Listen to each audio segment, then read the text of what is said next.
what you do, and they don't think you know, but I know that you do, 'cause your dollar ain't shit, and it's taxed to no end, 'cause the rich men, north the rich men.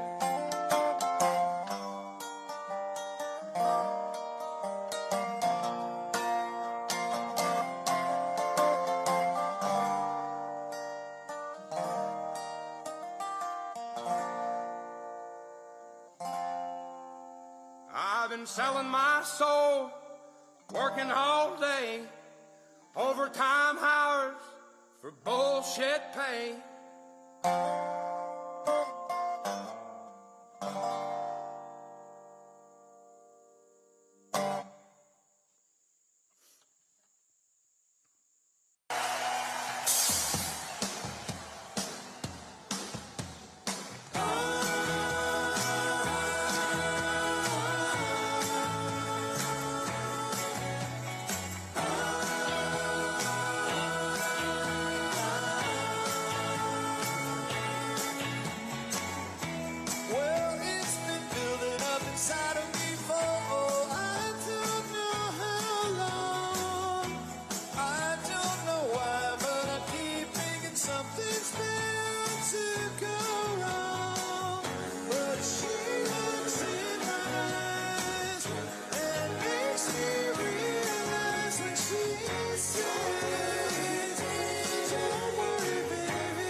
Ladies and gentlemen, after you receive your concession items, please make your way to your seats.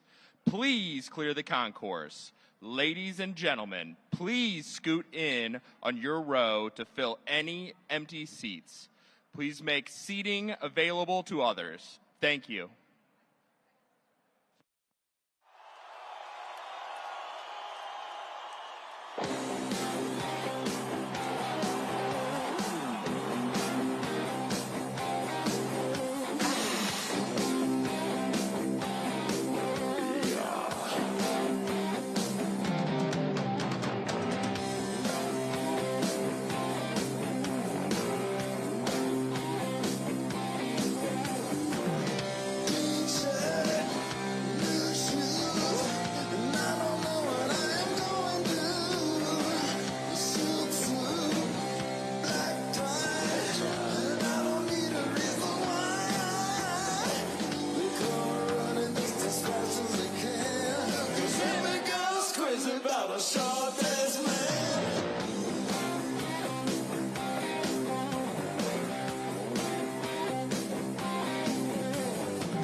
You shake my nerves and you rattle my brain. Too much love drives a man insane. You broke my will, but what a thrill. Getting this wreck is just quitting balls of fire. I let you love how I thought it was funny.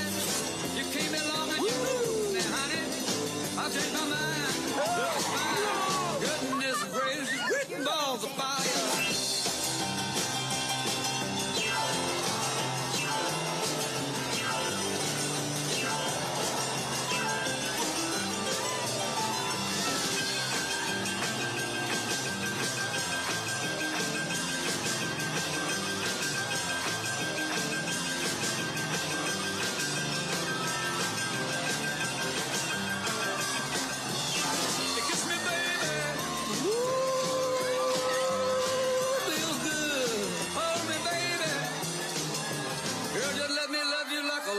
You're fine, so kind. I'm gonna tell this world that you're mine. I took my love and I put on the fire. I'm real nervous, but it sure is fun. Come on, baby, you drive me crazy. The goodness gracious, just quit the balls of fire.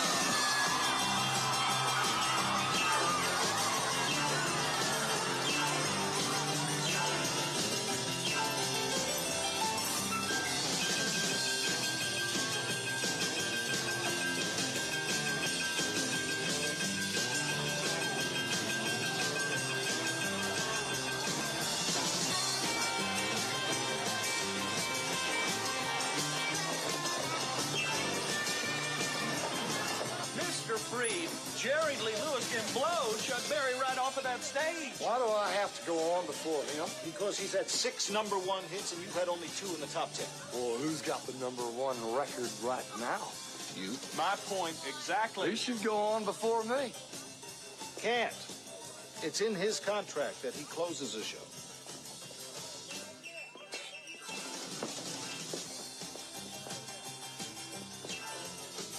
Okay, Cat. That's the way you want it.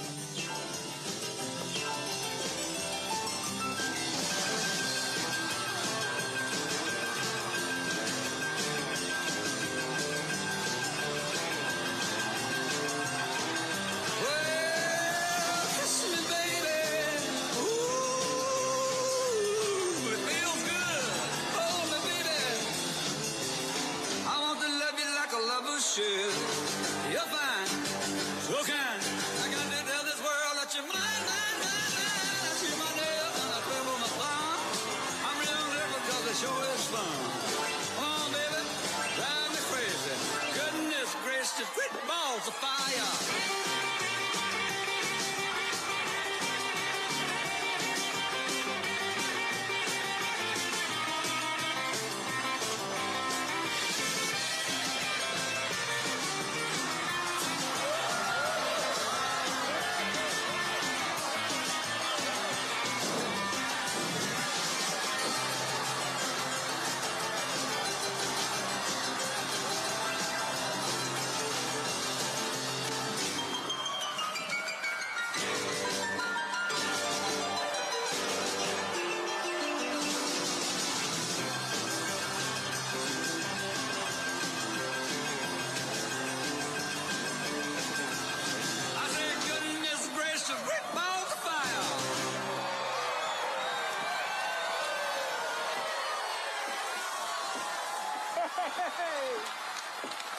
Follow that, killer.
This is a man's world.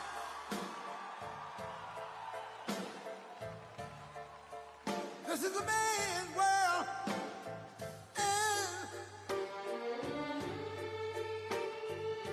But it wouldn't be nothing, nothing, nothing without a woman or a girl.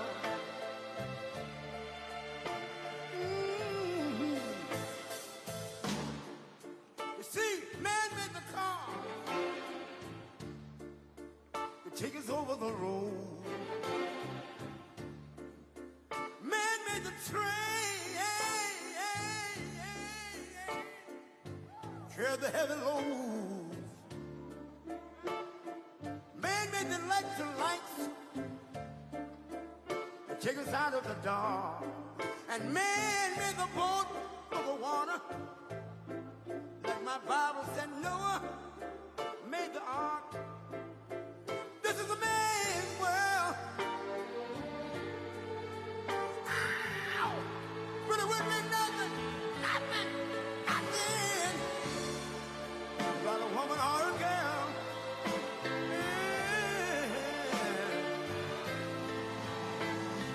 L'uomo rincorre il potere, ma lui non sa dei grandi limiti ad essere come si vorrà. Nel palmo stringe un'idea che non vive, che nella sua fantasia corre, se non si accorge che poi non ha più senso, se si vive solo per sé.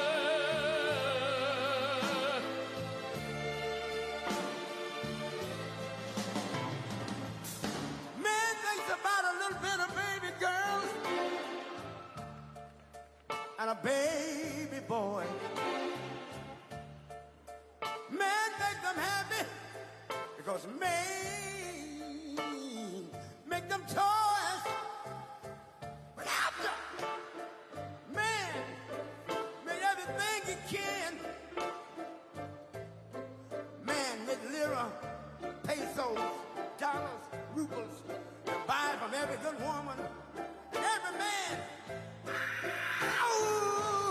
This is a man's world. Senso se But it wouldn't be nothing.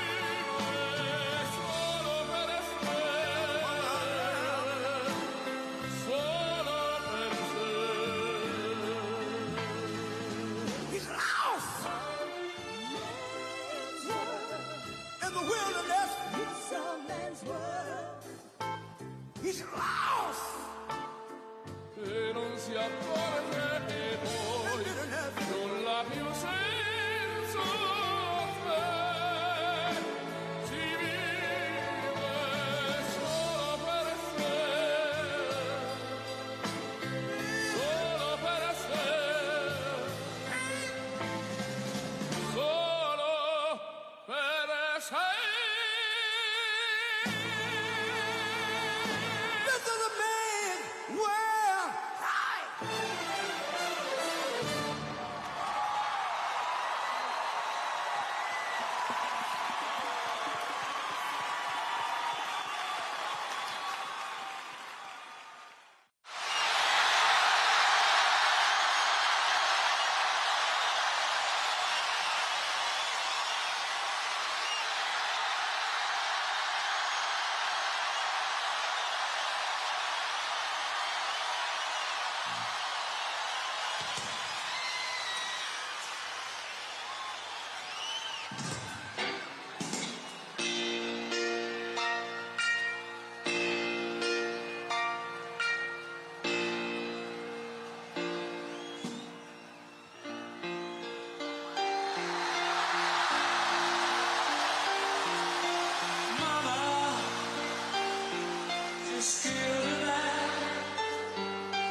has come. Send shivers down my spine. Body's aching all the time. Goodbye, everybody. I've got to go. I leave you all behind. Face the truth.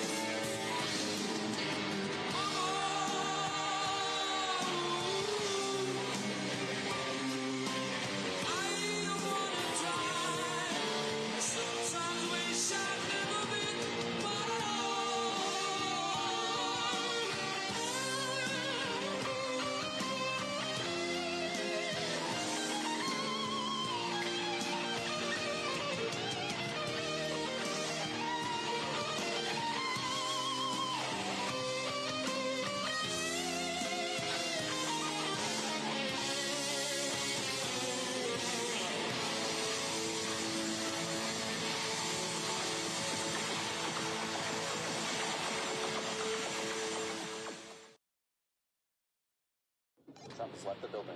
We can now project the winner of the presidential race. Donald Trump wins the presidency. What started off as unlikely, impossible, is now reality. I will fight for you with every breath in my body, and I will never, ever let you down.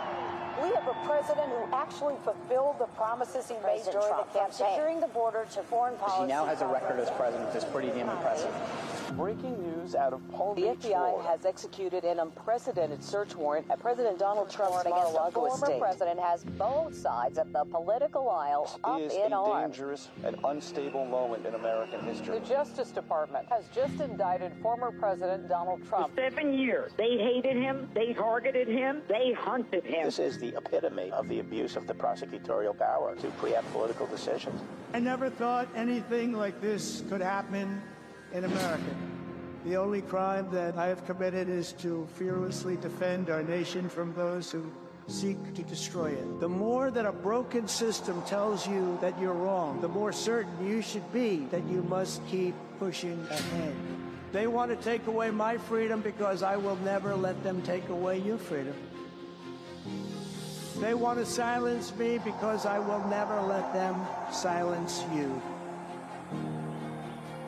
They're not coming after me, they're coming after you, and I just happen to be standing in their way, and I will never be moving. On November 5th, 2024, justice will be done. We will take back our country, and we will make America great again. America will always rise to every challenge and overcome every danger. Donald Trump seems to always get stronger when challenged. These types of things, I think, give him strength. When I'm reelected, I will totally obliterate the deep state. As long as we have pride in our beliefs, courage in our convictions, and faith in our God, then we will not fail.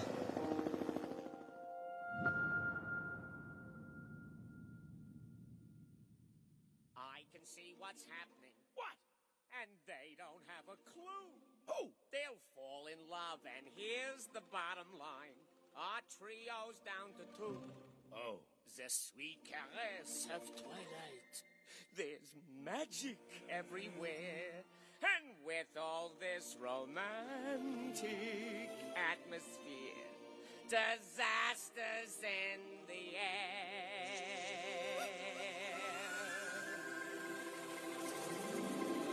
Can you feel the love tonight?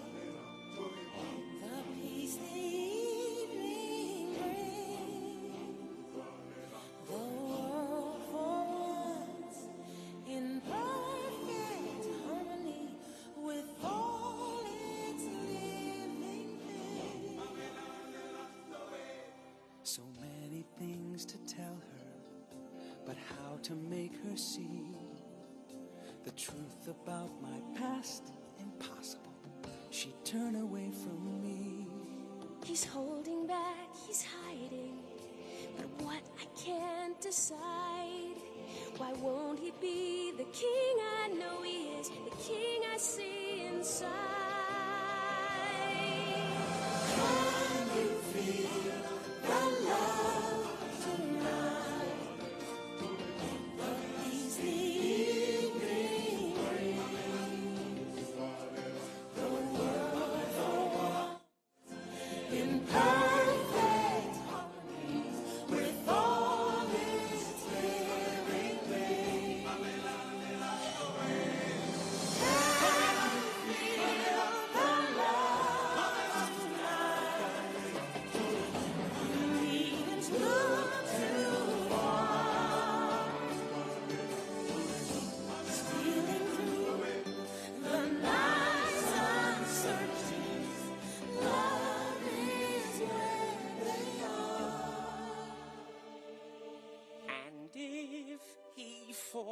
falls in love tonight, it can be assumed his carefree days with us are history. In short, our pal is doomed.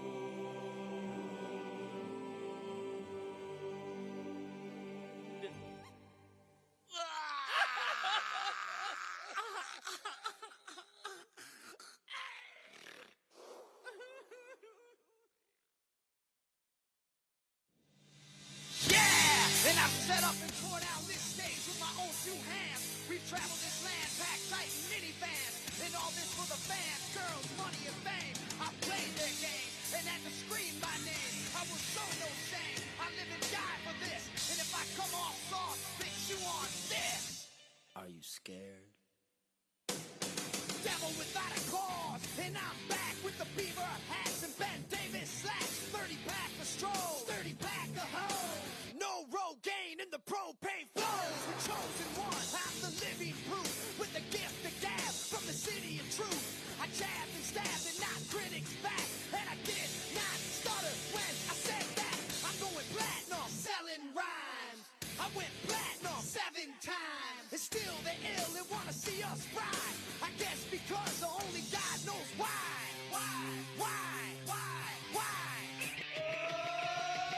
They call me cowboy, I'm a singer in black. So throw a finger in the air, let me see where you're at. Say, hey, hey. Let me hear where you're at. Say, hey, hey. I'm giving it back, so say, hey, hey. Show me some metal and say, hey, hey, hey, hey. Fuck all y'all. I like AC/DC and ZZ Top. We'll see this beasties and the kings of rock. Skinner, Seeger, Limp, Korn, the Stones. David Allen Coe with No Show Jones. Yeah! Pass that bottle around. Got the rock from Detroit. Soul from Motown. The underground stone. Fucking pimp. With tracks that Mac and slap back the whack. Never gain away. I don't play with ass. But watch me rock with Liberace Flash. Punk rock the class. Boy bands are trash. I like Johnny Cash and Grandmaster Flash. Flash, flash, flash, flash.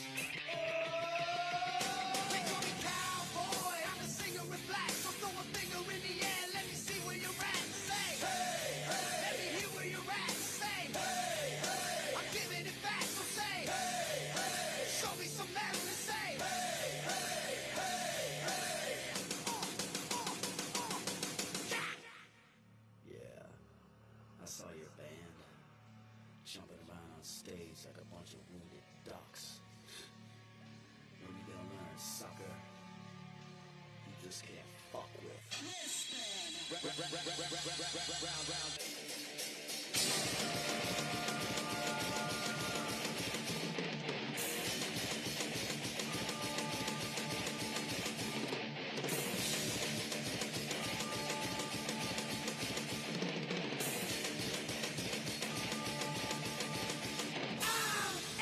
American badass, watch me kick. You can roll with rocker.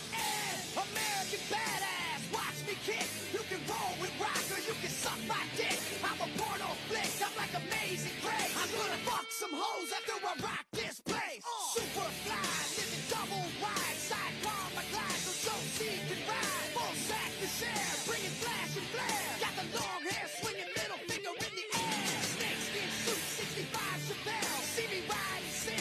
Hear the rebel yell, I won't live to tell. So if you do, give the next generation a big fuck you. Who knew I'd blow a black punk walk over? Said fuck high school, pissed on my diploma. Smell the aroma, check my hit.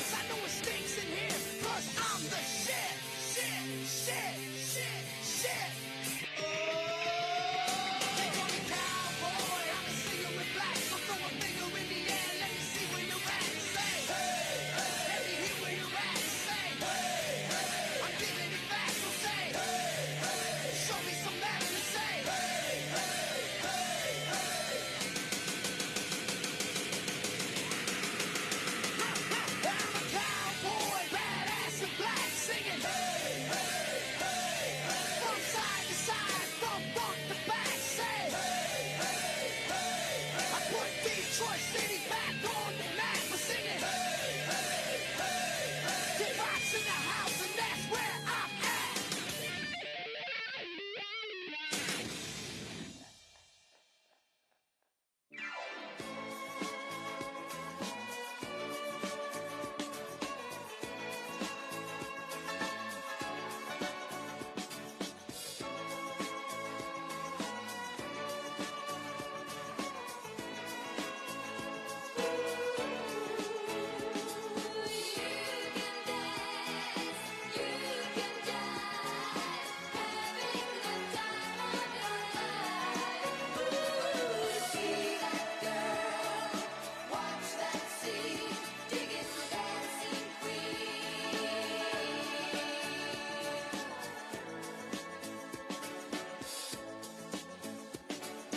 Friday night and the lights are low, looking out for a place to go, where they play the right music, getting in the swing. You come to look for a king. Anybody could be that guy. Night is young and the music's high. With a bit of rock music, everything's fine. You're in the mood for a dance. And when you get the chance, you are the dancing queen. Young and sweet, only 17. Dancing queen, feel the beat from the tambourine. You can dance, you can jive, having the time of your life. See that girl, watch that scene, digging the dancing queen.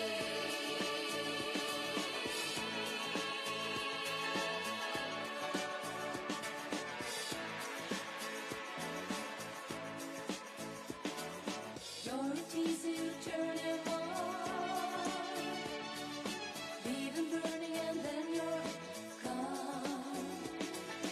Looking out for another, anyone will do. You're in the mood for a dance.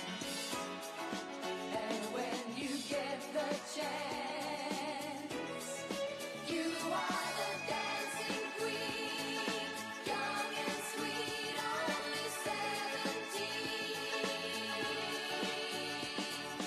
Dancing queen, feel the beat from the tambourine. You can dance, you can jive, having the time of your life.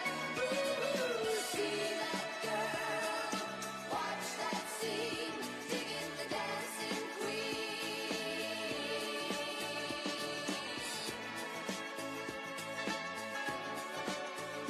Digging the dancing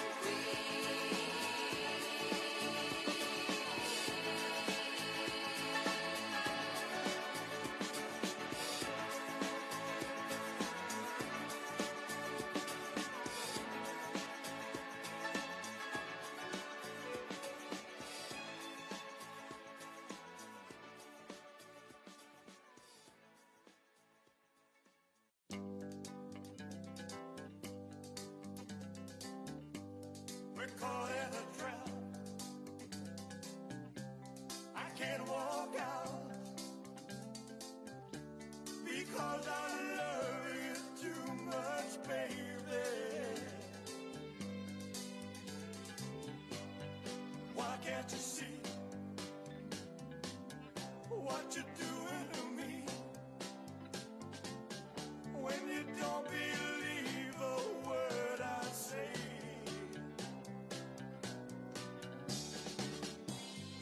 We can't go on together with suspicious minds, and we can build our dreams on suspicious minds. So if an old friend I know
Oh,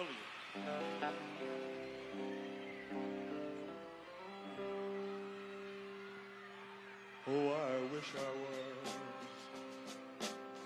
in the land of cotton. Old times there are not forgotten. Look away, look away. What? Look away, Dixieland.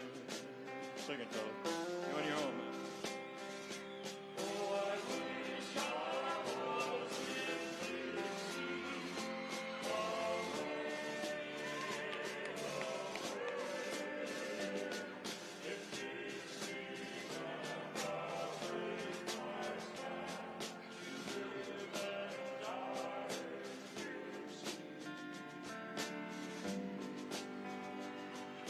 Dixieland, I was born early, Lord, one frosty morn. Look away, look away, look away, Dixieland.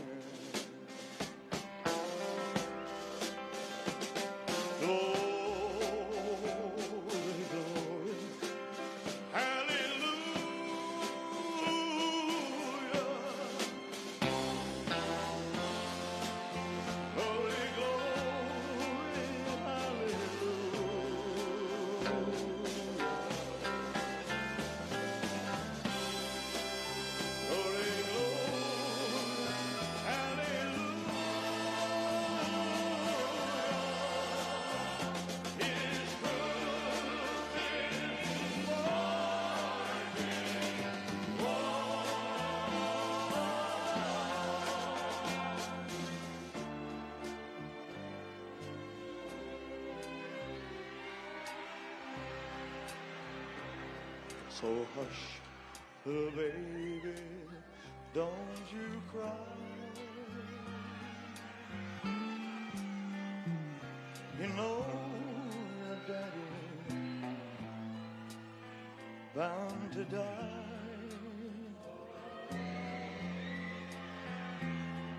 but all my trials, Lord, soon be over.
Thank you so much. Thank you very much. You're beautiful. Thank you. Now that you've seen us, I'd like to turn the house lights up so I can take a look at you. You shake my nerves and you rattle my brain. Too much love drives a man insane. You broke my will, oh, what a thrill. Goodness, your records just quitting balls of fire. I let that love, all I thought it was funny. You came along and you moved me, honey. I changed my mind, but it's fine. Goodness gracious, quitting balls of fire. You kiss me, baby. Ooh, it feels good. Hold me, baby. Girl, just let me love you like a lover should. You're fine, so kind. I'm gonna tell this world that you're mine.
like a statue, becomes part of the machine.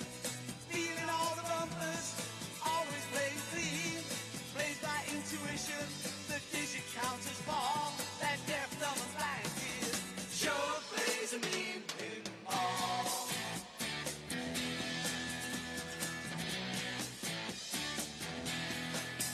He's a pinball wizard, there has to be a twist.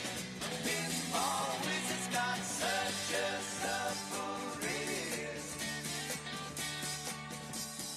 How do you think he does? I don't know. What makes him so good? Ain't got no distractions, can't hear no buzzes and bells. Don't see no lights flashing, plays by sense of smell.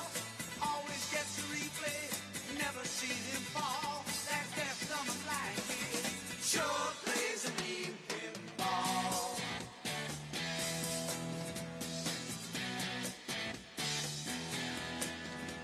I thought I was the body table king.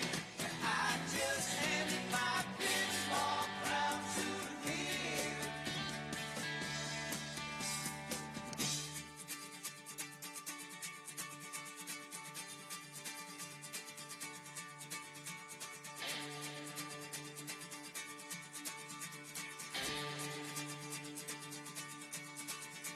Even on my favorite table, he can't beat my best. His disciples lead him in, and he just does the rest. He's got crazy flipper fingers, never seen him fall. That deaf, dumb, and blind kid sure plays a mean pinball.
considered the most liberal United States senator. We're not going to treat people who are undocumented across the border as criminals. Abolish ICE. Yeah. Is that a position that you agree with? We need to probably think about starting from scratch. Say it loud. Say it clear. Everyone is welcome here. Raise your hand if you think it should be a civil offense rather than a crime to cross a border. Raise your hand if your government plan would provide coverage for undocumented immigrants. You support giving universal health care, Medicare for all to people who are in this country illegally? I am opposed to any policy that would deny in our country any human being from access to public health, period. You support the Medicare for All bill. I believe it will totally eliminate private insurance. For people out there who like their insurance, well, they don't get to keep it. Let's eliminate all of that. Boston Marathon bomber, on death row, people who are convicted of sexual assault, they should be able to vote? I think we should have that conversation. As President of the United States, I am prepared to pass a Green New Deal. Would you ban offshore drilling? Yes. What is the solution for voters who have jobs and interests in the fossil fuel industry? Transition into the jobs of the future. But would you support changing the dietary guidelines? Reduce red meat specifically? Yes, I would. We have to have a buyback program, and I support a mandatory buyback program.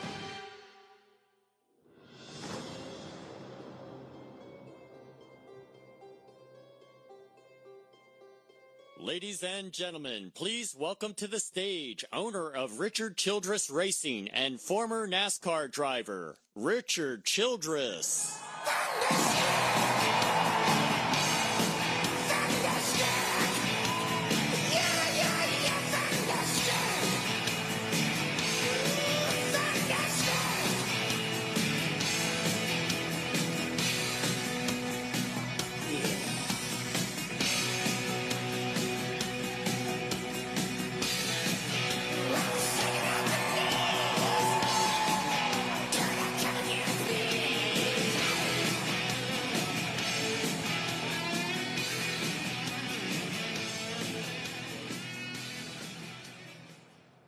Well, what a crowd.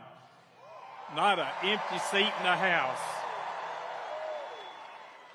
You know, I just spoke with the president back there. I said, there is so much energy in this crowd tonight. Just look around you, the energy that we have here tonight.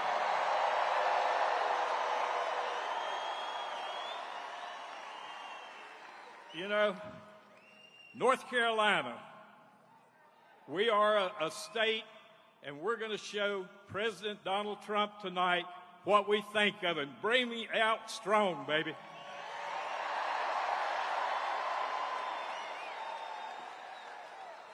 You know, when I speak to a crowd like this, I think back, only in America could a kid with a $20 race car and a dream be standing up here tonight. Only in America could that ever happen.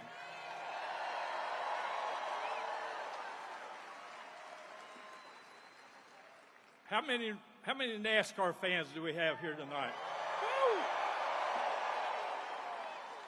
Woo! NASCAR is the most patriotic sport in America. We stand for our national anthem. We respect that flag, the great Old Glory that's been through so much. We respect her with all heart in NASCAR. You know, when I go back thinking about Donald Trump, in 1990, in the 90s, he would come to Daytona, to the Daytona 500, and he was a Dale Earnhardt fan. Any Dale Earnhardt fans? We would meet Dale, we would talk, and then he would go climb up on the pit box with me, and we'd sit there and watch the first part of the race. And I'm telling you, it's a feeling that you don't know what it feels like to be there with, back then, Donald Trump. But today, this year, at the Coke 600 here in Charlotte, President Trump came and visited us all as a race fan and as a presidential candidate. And each year at the Coke 600, we put a fallen soldiers on each one of the cars. And that means the Gold Star families were there. President Trump came there, and he came there early and met every one of those Gold Star families. And I'm telling you, that's Donald Trump, our president.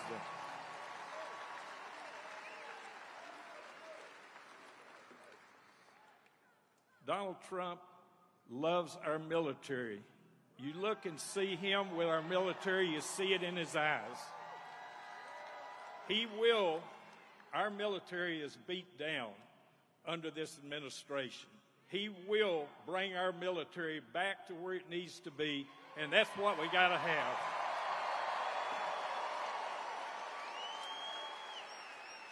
You know, spending some time with President Trump, hearing him speak, look him in the eyes. That is a man that loves America. One of the greatest pictures is him hugging the flag, the United States flag.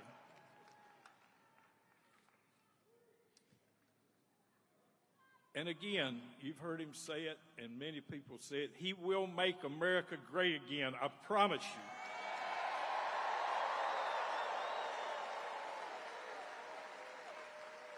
you. You know, your average families today are suffering, living paycheck to paycheck. The grocery stores, gasoline, just imagine where it's gone since this administration's been there. President Trump will look after the average worker in America, I promise you.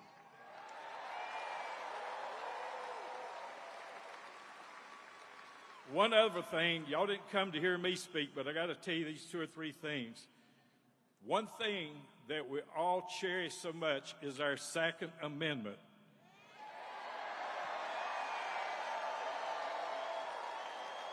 This administration wants to take our firearms. They want to abolish the Second Amendment and leave us without any protection for our families. And Donald Trump, our 47th president, will not let that happen, I promise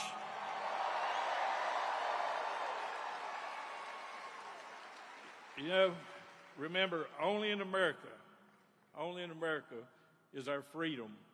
Freedom doesn't come free, that word in front of it. Someone's paid the price. And also, President Trump will protect our freedom, I promise you.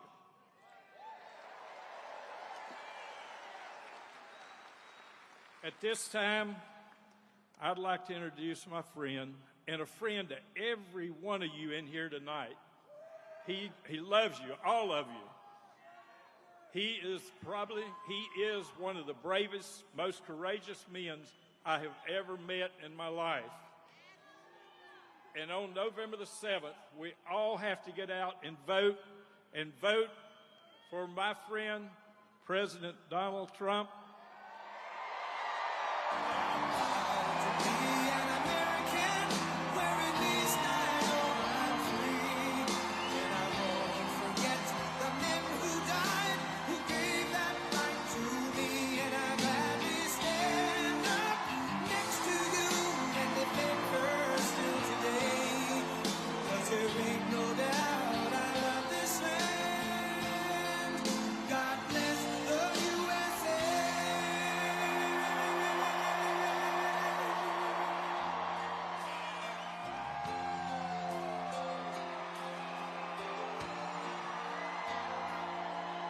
From the lakes of Minnesota to the hills of Tennessee, across the plains of Texas, from sea to shining sea, Detroit down to Houston, and New York to LA, where there's pride in every American heart, and it's time we stand and say.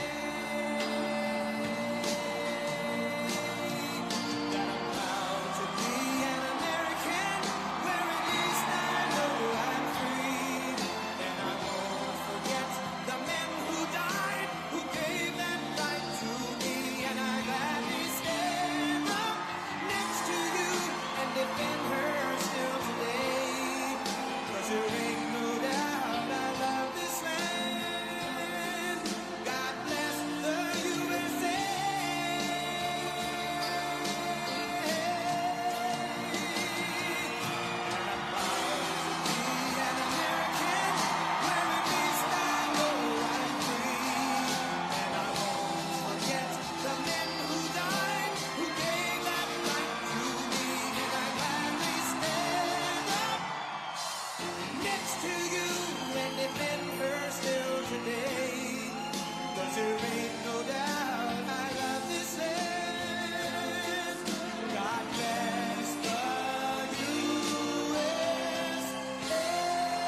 Thank you very much.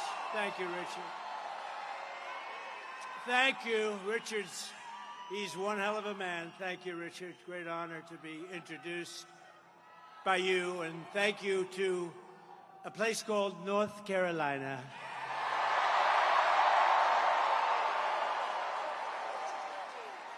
And I have these incredible women from North Carolina right over there. And they've been to, I shouldn't tell you, 129 different rallies. Can you believe it? Look how great they look. And their husbands love them. I don't know how the husbands do this. They travel all over, and finally we have one in North Carolina, nice and easy. It's nice and easy for you. No, they're incredible people. 129 rallies, it's great.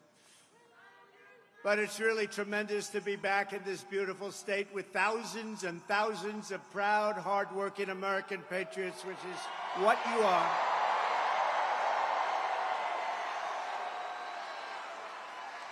This is a nice arena. How about the people outside that can't get in? That's a lot of people, too. Would anybody like to give up your seat? Would anybody? You're just not generous people. As you know, 3 days ago, we officially defeated the worst president in the history of our country, crooked Joe Biden. He quit because he was losing so badly in the polls. He was down in every single poll and down by a lot, so he quit. But really, what happened was the leaders of the Democrat Party, in a very undemocratic move, the bosses, they said, either you get out or we're going to throw you out using the 25th Amendment. That's what happened. You know that. So, well, you know that. That's what happens. That's what happens. These are nasty people, the Democrats, so we better beat them or we're not going to have a country left. You're not going to have a country left. So now we have a new victim to defeat. Lion Kamala Harris, Lion, L-Y-I-N apostrophe. The most incompetent and far-left vice president in American history. By the way, they did a poll. She was rated the worst vice president in history. I've never seen that poll before, but that's the poll. Together, we will win North Carolina in an epic landslide. We're way ahead in the polls.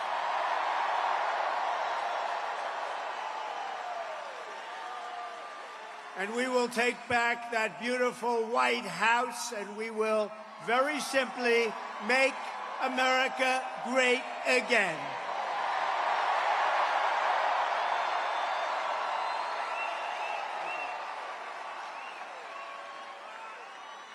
For 3.5 years, Lion Kamala Harris has been the ultra-liberal driving force behind every single Biden catastrophe. She is a radical left lunatic who will destroy our country. If she ever gets the chance to get into office, we're not going to let that happen. You know, I was supposed to be nice. They say something happened to me when I got shot. I became nice. And when you're dealing with these people, they're very dangerous people. When you're dealing with them, you can't be too nice. You really can't be. So if you don't mind, I'm not going to be nice. Is that okay? I'm not gonna. They want me to be nice.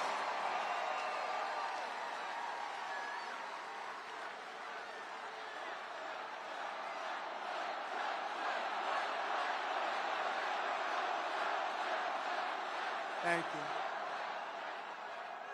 Kamala Harris is the most liberal elected politician in American history. Did you know that? She's an ultra-liberal politician.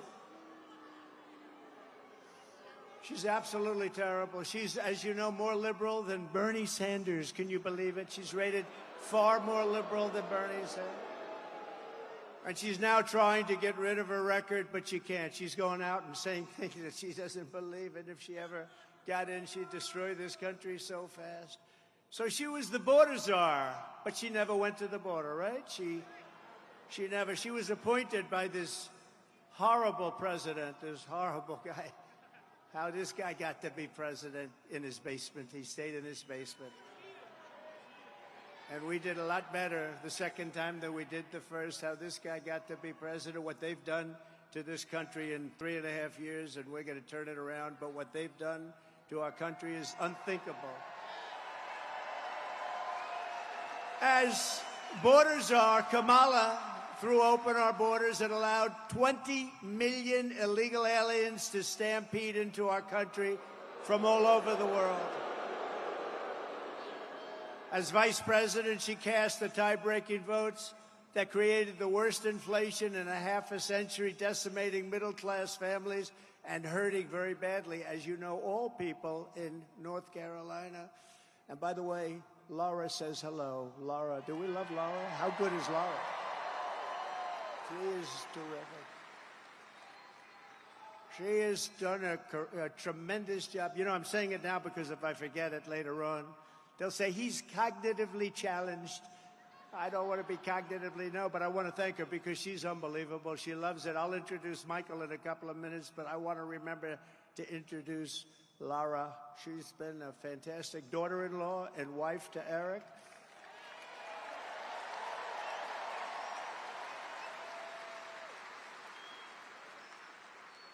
And she happened to name her one beautiful daughter, you know what? Carolina.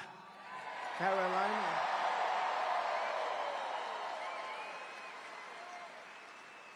I said, which one? Which Carolina? She said, well, North, of course. No. Let's call them both. Do you mind if I call them both? They've both been great, frankly. And when Kamala Harris was sent to Europe to deter Russia, what a joke that was, from attacking Ukraine, how did that work out? Russia answered by launching the invasion just 5 days after she left. Putin laughed at her like she was nothing. She is nothing. She's so bad for us. Everything Kamala touches turns into a total disaster. She's destroyed San Francisco with her policies. Check out San Francisco. 20 years ago, it was the greatest city in our country. Today, it's not a livable city. She'll destroy our country if she's elected, so we won't let her be elected. We can't let that happen. Unbelievably, despite all of the damage she's caused, radical, liberal Kamala Harris now wants a promotion to deliver 4 more years of chaos. We've had the worst 4 years. You know, I say about Biden, if you took the 10 worst presidents in the history of our country, added them up, they won't have done the damage that crooked Joe Biden has done. But this November, the American people are going to tell her, no thanks, Kamala. You've done a terrible job. You've been terrible at everything you've done. You're ultra-liberal, and we don't want you here. We don't want you anywhere. Kamala, you're fired. Get out of here. You're fired.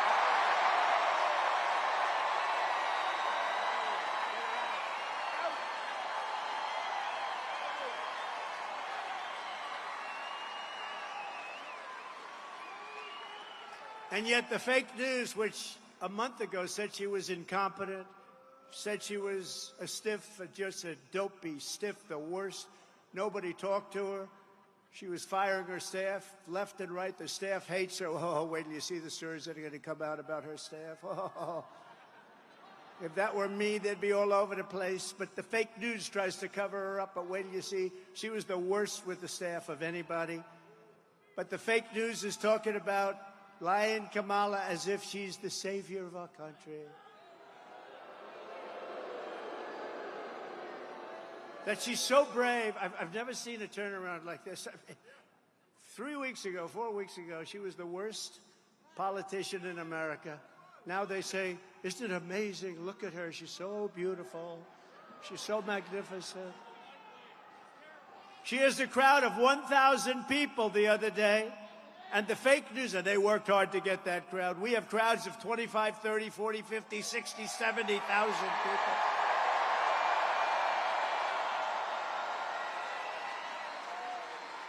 And the fake news said, oh, her crowd was amazing. It was amazing. You see it? The other day, she had maybe 1,000 people. I doubt it. They worked their asses off to get those people to go, and I wonder what they gave out. They said, oh, this is such a big crowd. She's got such momentum. I don't think she's going to have a lot of momentum after this speech because I'm telling you about her, right? We're telling you the facts. I'm just giving you the facts. But they said it was such a big crowd, such a beautiful crowd. They never mention our crowds. Like this crowd. Look at this crowd.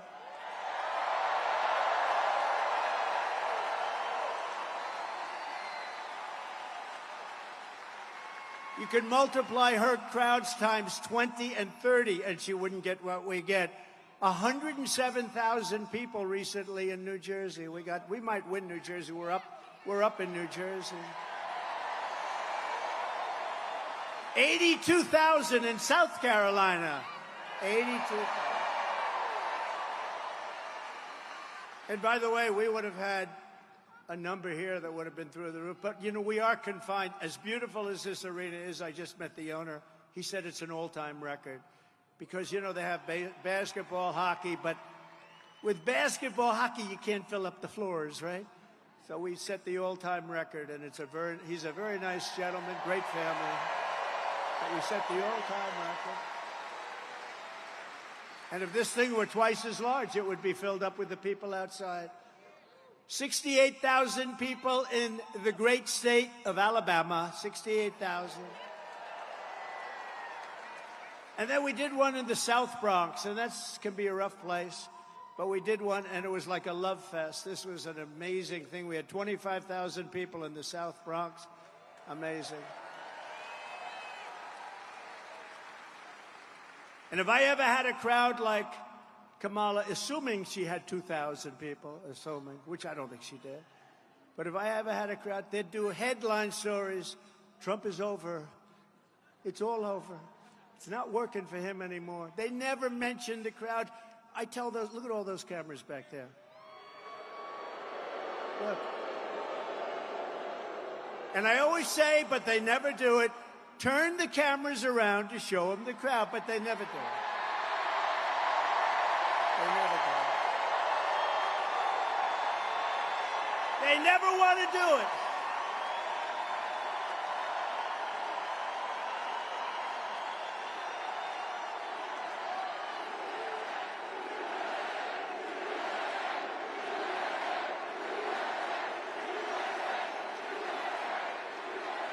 They just don't want to do it.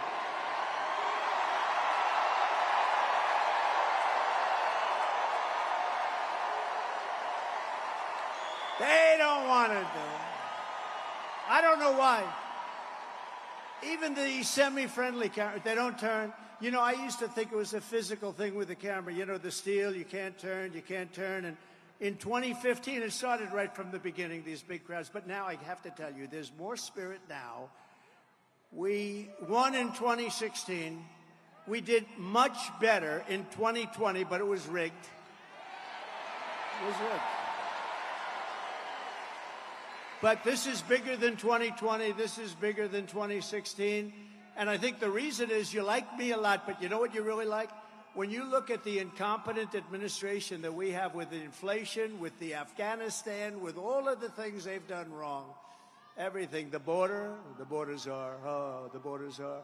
When you look at how bad they are, you say, you know, I like Trump, but now I really like Trump because we don't want to go back. Front row Joes. Front row Joes.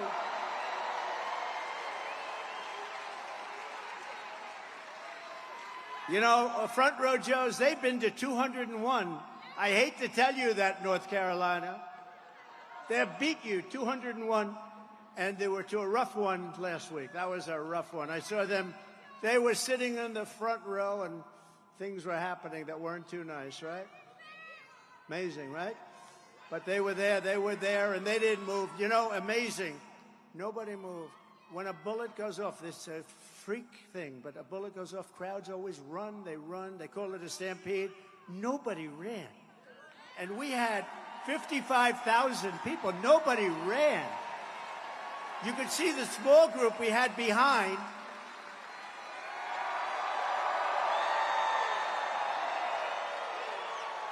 And, no, you could see the group behind because the camera was on. We had a tremendous, you know, like hundreds of people from the press. We had cameras going on.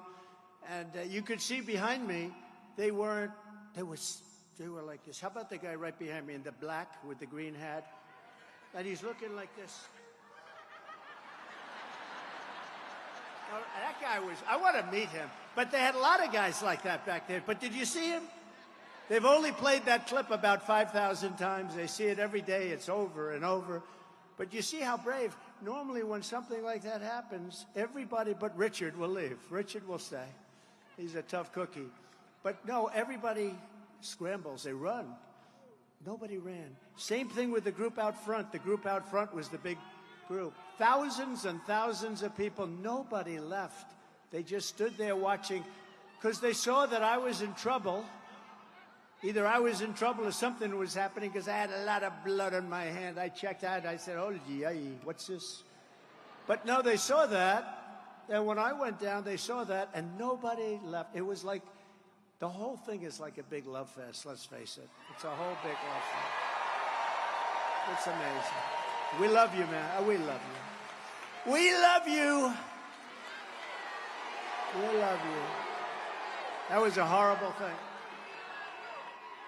That was a rough thing. And say what you want, the Secret Service, the ones on this day, on the dais, these guys right here, the tough cookies, they ran. Bullets were flying. Bullets were flying, and they were running right at me. And it was a rough, horrible, horrible time. And they said, sir, we have a stretcher for you. I said, you're not putting me, I'm not getting on a stretcher. They had a stretcher. I said, that's not going to look very good if I get carried out on a stretcher. Hello, everybody. Thank you, everybody. They said, I'm not getting, where are my shoes? My shoes got knocked off.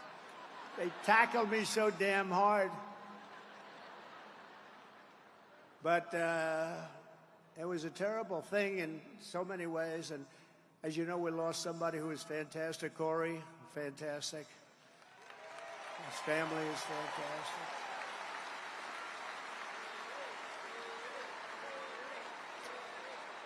And two other great people.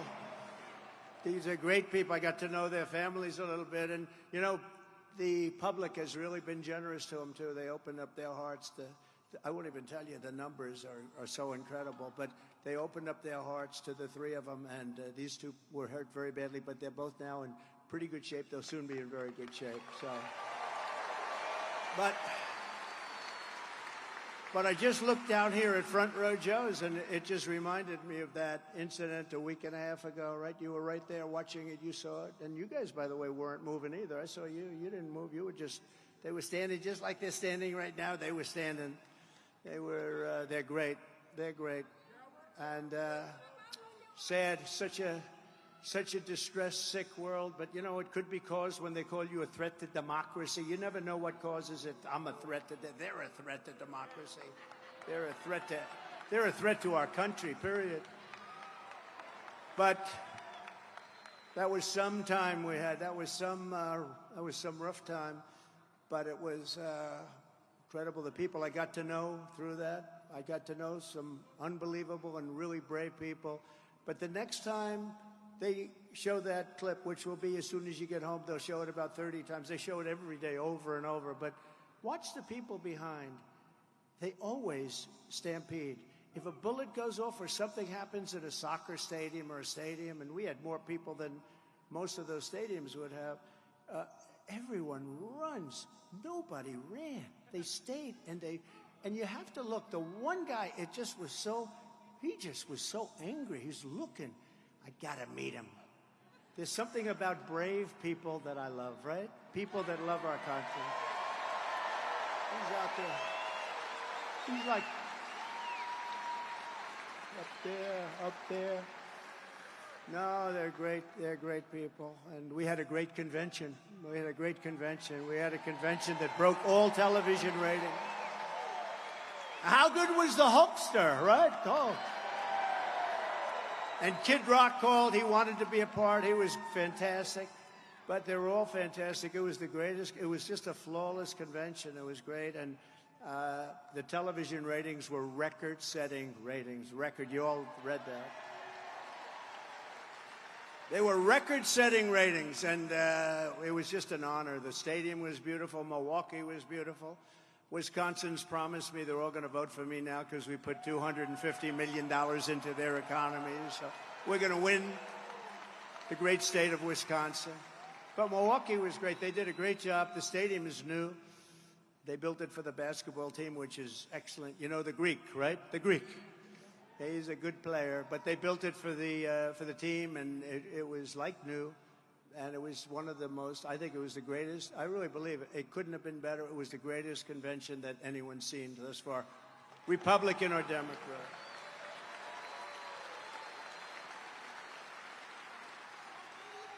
But getting back to a subject called Kamala, who's the worst? You know, I ask you this question because this has never happened before. So Biden's running. I wouldn't say his debate performance was one of the best, right? Do you agree? That's where it all started with the debate. The downfall started that night with the debate. The debate was like, that was a rough debate. He said, y'all had a bad night. No, he had a bad everything. He had a very bad night. But it started really with the debate. It was all, you know, the game was up. They say the jig was up, and it was indeed up, but it started with that, and then it only got worse. And we were leading him by 11, 12, 14, 15 points, and then he decides to get out because the bosses said, we're not going to have you. He didn't want to get out, but they told him, you're getting out. They said, you're getting out. You're getting killed in the polls. You can't win. You saw that. You can't win. You're getting killed. So now they bring in this one who's worse than him. She's worse than him because he's a fake liberal. You know, he wasn't that liberal. He was fake. She's a real liberal. She really is a real liberal. She's much worse than him. Now, if we start beating her in the polls by 10 or 15 points, are they going to bring in a third candidate? It's like, you know, Trump is killing this guy. All right, out. Let's bring in a new one. Out, out. And then maybe at some point they get one right, but when will that stop? And you know, the guy had 14 million votes. So much for democracy. You know, they talk about democracy. He had 14 million votes, and they said, we're going to give it to somebody with no votes. She had no votes. In addition to her horrendous record as vice president, Kamala Harris has also been caught red-handed perpetrating the biggest scandal in American political history. For 3.5 years, Harris shamelessly lied to the public to cover up Joe Biden's mental unfitness, claiming that Crooked Joe was at the absolute top of his game. I don't think so. I don't think so. I wish him well, but I don't like him. He's not a nice person. I mean, he's not a nice person. He's trying to put me in jail. Why would I like him, right? That's the first time. First time. And she's the one behind it. And she's got a new line, you know. She's going, I'm the prosecutor. She's one of the worst prosecutors in history. She destroyed San Francisco. I'm the prosecutor, and he's the convicted felon or something. A radical left judge in an area where every one of these cases, every one of them is brought by them. So think of it. They get me to that position, and then their campaign says, I'm the prosecutor, and he is the convicted felon. That's their campaign. I don't think people are going to buy it. And we won our big case. You know, we won the case in Florida. That was a big one. We won that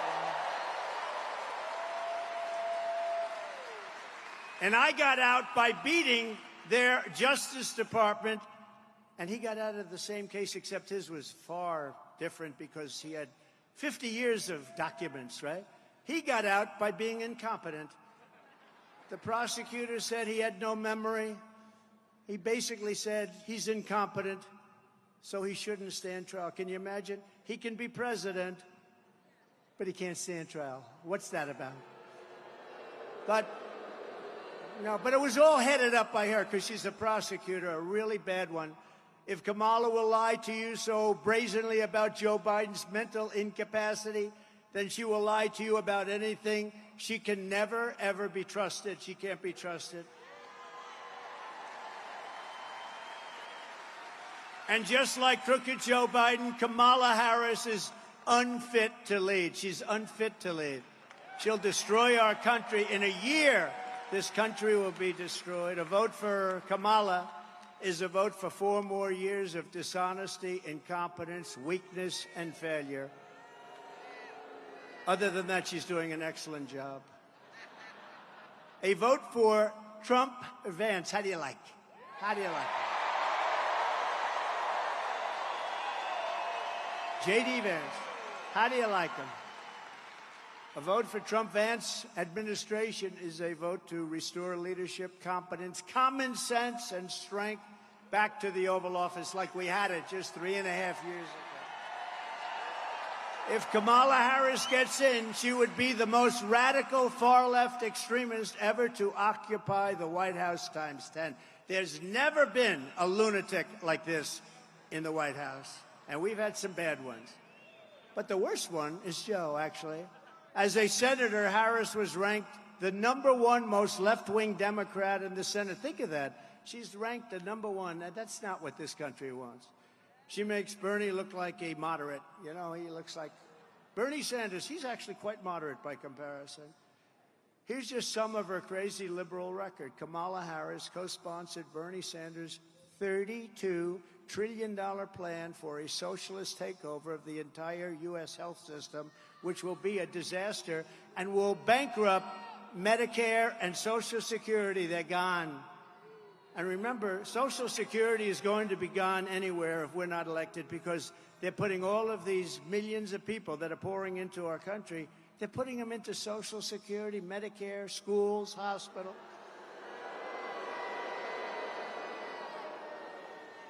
And we all have a big heart, but some of those people are tough, from prisons, from mental institutions, terrorists. When asked if her plan would outlaw private health insurance for 180 million Americans, Kamala replied, "Let's just eliminate all of it." That's all she said. We'll eliminate all. That's nice. Thank you very much, Kamala.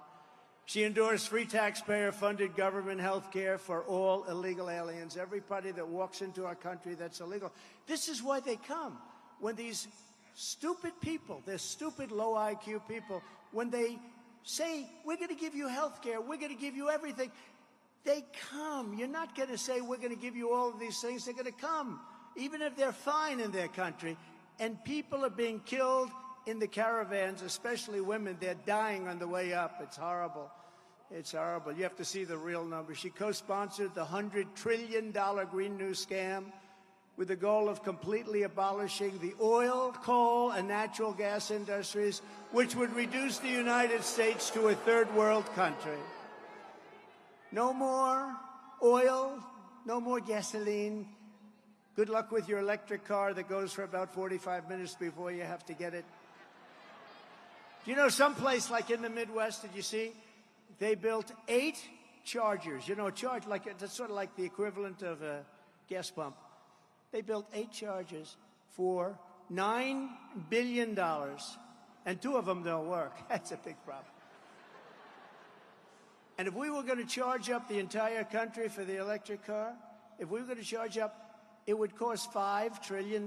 That's more money than we would have. We would have to file for bankruptcy. And they don't care. They say, let's do it anyway. She said that a 70 to 80% tax hike is, quote, a bold idea that should be discussed. She wants it 80%. You know, I gave you the largest tax cuts in history. She wants to take them away and increase your taxes. I don't think you're going to be too happy. Kamala publicly boasted, quote, "There's no question I'm in favor of banning fracking." She wants no fracking. Now, that pertains to Pennsylvania, Texas. It pertains to Oklahoma. It pertains to a lot of other places, more so than you, but it pertains to you where your wallet, because you're going to be paying a lot of money. You're going to be paying so much. You're going to say, bring back Trump, please, please, please bring back Trump. We want Trump. We want some common sense, please. She supports mandatory gun confiscation to rip firearms out of the hands of millions of law-abiding gun owners. She wants to take away your Second Amendment, which we need. Lion Kamala is also a total radical on a word called, do you know this, right? A word called what? Abortion. She's a radical crazy person when you compare my position on abortion to that of Kamala Harris. My position is 8 points higher in the polls, and that's because she is so radical. She wants abortions in the 8th and 9th month of pregnancy. That's fine with her, right up until birth, and even after birth, the execution of a baby, because that's not abortion, that's the execution of a baby. You remember the governor, you remember the former governor. The current governor is excellent. The former governor of Virginia, he said, yes, we may have the baby, and then we decide with the mother what to do with the baby. This is after the baby is born now. She supports that. She supports taxpayer funds to pay for abortion for any reason whatsoever. She even voted against legislation that would require medical providers to give care to babies born alive after an attempted abortion. Think of that one. Whereas our position is that abortion is now back to the states. You know, for 52 years, they've wanted to bring, it's Roe v. Wade. They wanted to bring it back to the states. It wasn't about how many weeks and how many, everybody wanted it. Every legal scholar, every Democrat, every Republican, liberals, conservatives, they wanted it brought back to the states. And because we had a very brave 6 people on the Supreme Court of the United States, so they were very brave. After 52 years, they allowed it, but everybody wanted it. And they were brave to do it, and now it's up to the will of the people in each state, and it's happening in Ohio. They voted, and frankly, it came out to be more of a liberal policy, but they voted, and it's getting back. In Kansas, you saw what happened there. Somewhat of a liberal policy. Texas goes, and Alabama goes, and other states, but it's all being voted on by the states. It's back in the hands of the people, and the state returns the age-old question to where it belongs, and it belongs with the people, and it belongs over time, and you see what's happening, and you see how it's working out. Like Ronald Reagan, very importantly, I happen to support. You have to go with your heart, but I happen to support the 3 exceptions: rape, incest, and the life of the mother. I think that's the way.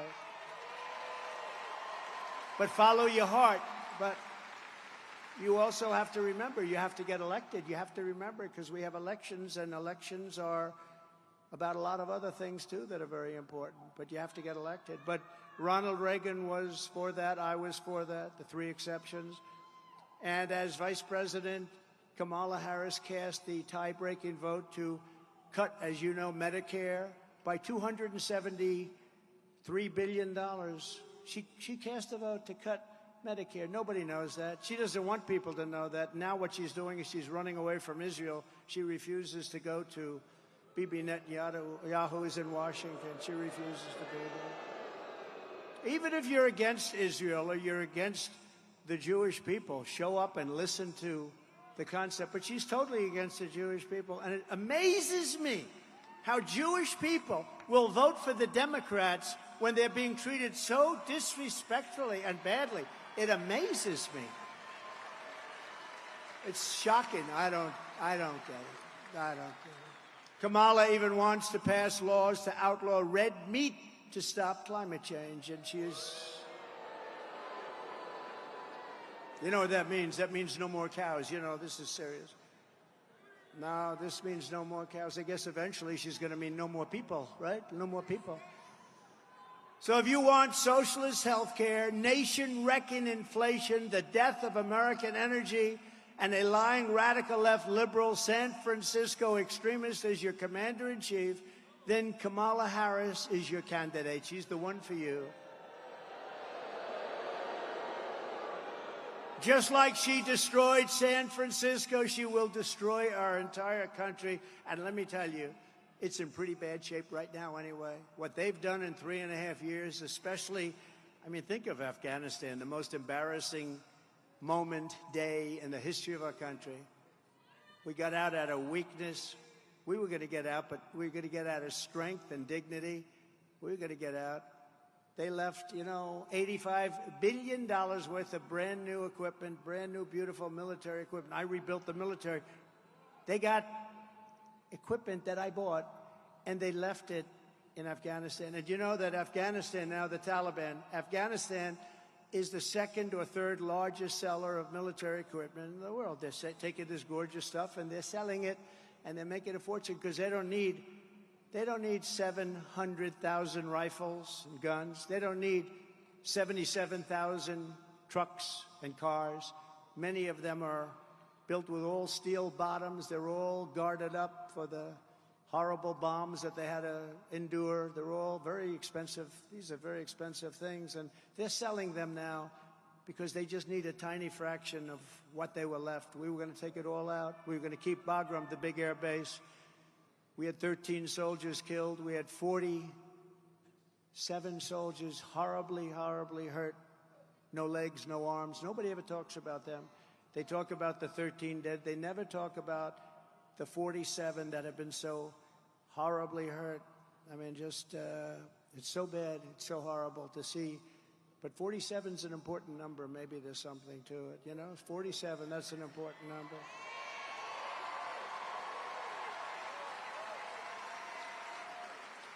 And basically, she's a very bad person, and she shouldn't be running for president. She is a threat to democracy, a true threat to democracy. She'll destroy our nation.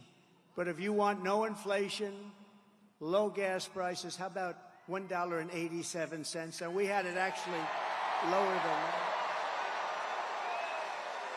If you want energy independence, and even now energy dominance, we're going to be dominant. You know, you have to see the chart. And my favorite chart of all, of course, some of you would understand what I mean, was the immigration chart. Because I looked over and I said, look at that chart. Does anybody know what I'm talking about? It's my all-time favorite chart. Man, am I lucky to show that chart? I said, let me see that chart. Let me see that chart. Pull it down.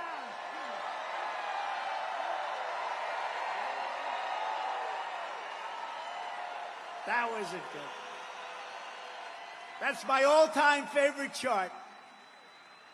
It showed how great we did on immigration. My last week in office, we had the lowest number of illegal aliens that we ever had coming across our border. I was very proud of the chart. You see it go like this, and then it goes like a skyrocket.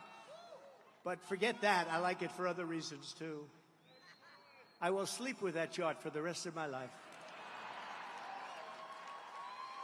But if you want the greatest economy in history again, and freedom, if you want freedom, real freedom, because we're going in a very bad direction, then you must vote for a gentleman named, perhaps you've heard of him, Donald J. Trump.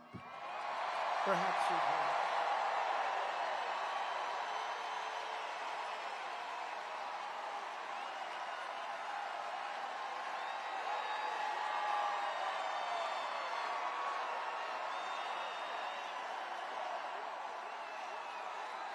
Gotta get out there.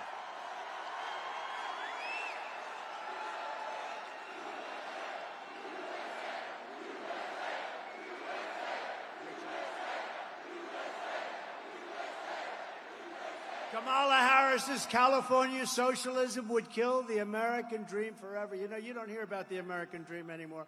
We're going to bring back the American dream for our children. Under Trump-Vance administration, and he's terrific. By the way, he's been incredible. You know, he wrote the great book on workers, about how workers were being horribly taken advantage of. Became a movie, big best-selling book, became a great movie, actually. And he's a great guy. Went to Yale Law School without any connections because his father passed away and his mother had some difficulty. And you get into Yale without any connections, that's pretty good. And he was a great student. Then he met his beautiful wife at Yale, two smart people. It's really an amazing story. Amazing. Became a senator from the great state of Ohio. Ohio loves him. So he's exactly what we want. And he's a very common sense guy. But we'll bring back that American dream bigger, better, and stronger than ever before. Bigger, better, and stronger. And remember, there's no issue on which Kamala has been more unhinged than her wild pursuit of open borders. She's crazy. She's crazy. Who could want open borders? Who could want that? It's like, who could ever want men playing in women's sports in a much smaller way? Did you see a beautiful woman volleyball player 2 weeks ago got badly hurt? I didn't know you could get hurt in volleyball, but when the ball comes back at you at 140 miles an hour, I guess that can hurt. Got knocked out. But playing with a man who transitioned. And she was a top player. She said, "I've never seen a ball come at me like that. I played volleyball for a long time since I'm a little girl. I've never seen a ball, Richard." Richard, she said, "I've never seen a ball come." What about race car drivers? Do you want to have a couple of transitioned race car drivers? Maybe that's okay. Actually, that could work. That could work. I have a good one for you I'd like to recommend. That could work, maybe. But she said, "I've never seen a ball come." Or the weightlifting records. You see what's happening there? For 18 years, they had a record. 18 years. A quarter of an ounce and a quarter of an ounce on the barbells, right? A quarter of an ounce. Little tiny thing. And she goes, Olympic tryouts. Mom and Dad are in the front. And I hate to do it. You know, my wife says it's so unpresidential when you do that. Can you believe it? So I'm embarrassed. I used to give it a big push, but now I'm embarrassed. You know, I know I'm embarrassed to do it. She said, "Darling, your speech was wonderful, but please do stop with the weightlifting and the swimming. It's so unpresidential." You know, she's a class act. But I said, but people like it. People like it. She looked good 2 weeks ago coming into that arena, right? Melania. She's a class act. Yeah, turn off your cameras for a second, okay? Boy, that's a lot of cameras. Man. No, they get it up and they can't quite do it. Oh. Mom, I'm sorry, Mom. And a guy comes out for the tryouts. He comes out. "Have you lifted before?" No, I haven't really tried it. Oh. Well, give it a shot. Bing, bong. Right? How crazy is it? Or the swimmers. The All-American swimmer. She's getting ready. She's going to break the record. It stood for 12 years. And she's beautiful, beautiful, strong. And she looks left and she sees all the girls she's grown up with. Because as Richard will tell you, those great, talented people, like Richard wanted to drive race cars more than anything else. But he didn't quite have the courage to put that pedal to the floor like a couple of your competitors that we know so well, right? So instead he said, "Hell, I'm going to own the cars and I'm going to make a lot of money. This is too much for me," right? He had Dale Earnhardt. These guys were going around the track and Richard's driving. He said, "I don't know. I can't do that. I understand. That's the way it is." But he became the best at what he did. And some others, too, that I know that are friends. It's a great, by the way, that's a great sport. That whole thing is great. How you do it is amazing. It's so amazing.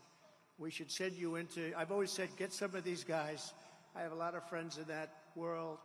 I don't know. I think, is it Roger Penske, like a great guy, too? He won 20 Indianapolis 500s. This guy wins all the time. I mean, we appreciate talent. I said, let me use these guys to guide our military a little bit. When you can win so many races, that's okay, you know? You guide. Same thing with coaches. You take some of the greatest football coaches, you put them at a table. "What do you like, coach?" Because in its own way, it's not so much really different. But it's been sort of amazing. But she looks over left and she sees, and then she looks over right and she sees a lot of the young ladies that she grew up with, girls. They're girls, and now they're mature women. They want to break this record. They want to qualify for the Olympics. And then right next to her is this giant. He's got the wingspan of Wilt the Stilt Chamberlain. You know Wilt the Stilt, 7'2", the longest arms ever recorded. And she looks and she goes, oh, who is this? Oh, he transitioned, and he's in the swimming contest. He's in the meet, and this meet is a big deal. and she's a little nervous, but she's going to break that record. And they say, on your mark, set, go. And she goes, and she goes, and she goes, but she got, as you know, very badly injured, right? You know what it was? Wind burn. She got burned by the wind. He went so fast by her, she suffered massive wind burn. We had to take her out of the pool. Massive wind burn. No, it's so crazy. Men playing in women's sports. It's demeaning. Who could want this? Who could want open borders? Who could want high taxes? Who could want high taxes? Who wants this? They have so many things. You know, we're the party of common sense because we're conservative with it, but we're the party of common sense. And we have to get back to common sense.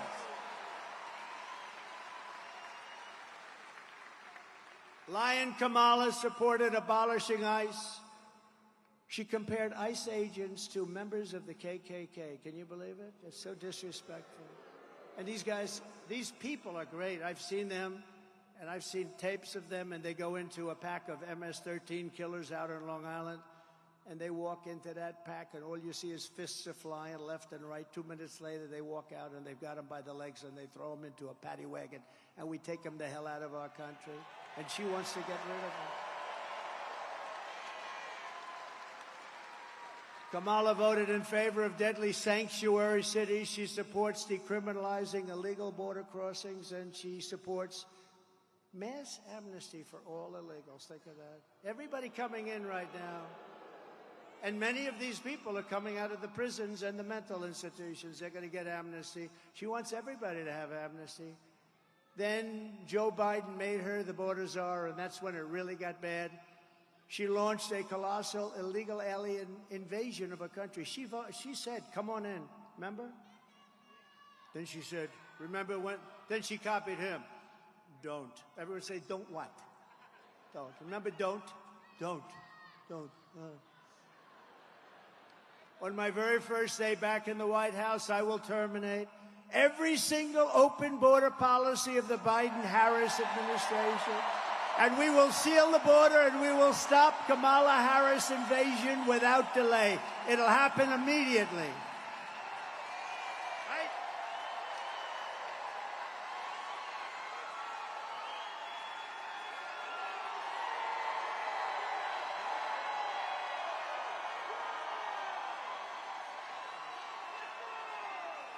We will do it immediately. Under border czar Harris, illegal aliens are pouring in by the millions and millions and millions. It's going to be 20 million, maybe more than that by the end. You ever hear of gotaways? They don't include gotaways. You know what a gotaway is? The people that get in, which is probably most of them. It's probably already over 20 million. You know, we're losing 300,000 people a year to fentanyl that comes through our border. We had it down to the lowest number, and now it's worse than it's ever been. We had the best border, the most secure border we've ever had, and now in just a short period of time, we have the worst numbers in history. They're coming not just from South America, but from Africa, from Asia, from the Middle East. They're coming from everywhere. They're coming from all over the world, from prisons and jails, mental institutions, and insane asylums. You know, they go crazy when I say the late, great Hannibal Lecter. Okay, they say, why would he mention Hannibal Lecter? He must be cognitively in trouble. No, these are real stories. Hannibal Lecter from Silence of the Lamb. He's a lovely man. He wants to have you for dinner. He'd like to have you for dinner. These people are coming into our country. And terrorists are coming in at the highest levels that we've ever seen. You know, in 2019, Border Patrol put out a chart.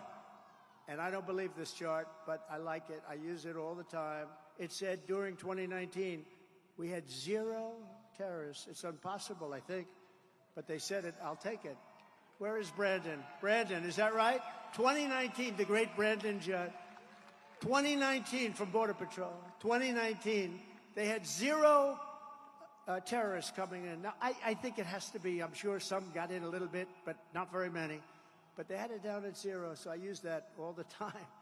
But now we have hundreds and hundreds and thousands of terrorists coming into our country, coming in from all over the world. Meanwhile, our crime rate is going up, despite the fact that they like to say it's not. Come on. Well, crime statistics all over the world are plunging. And you know why they're plunging? Because other countries are taking their criminal elements and they're bringing them into the United States of America, and they're dumping them in our... We're a dumping ground. We're a stupid country that's run by stupid people, and we're going to make this country so great again, but we have to fix it.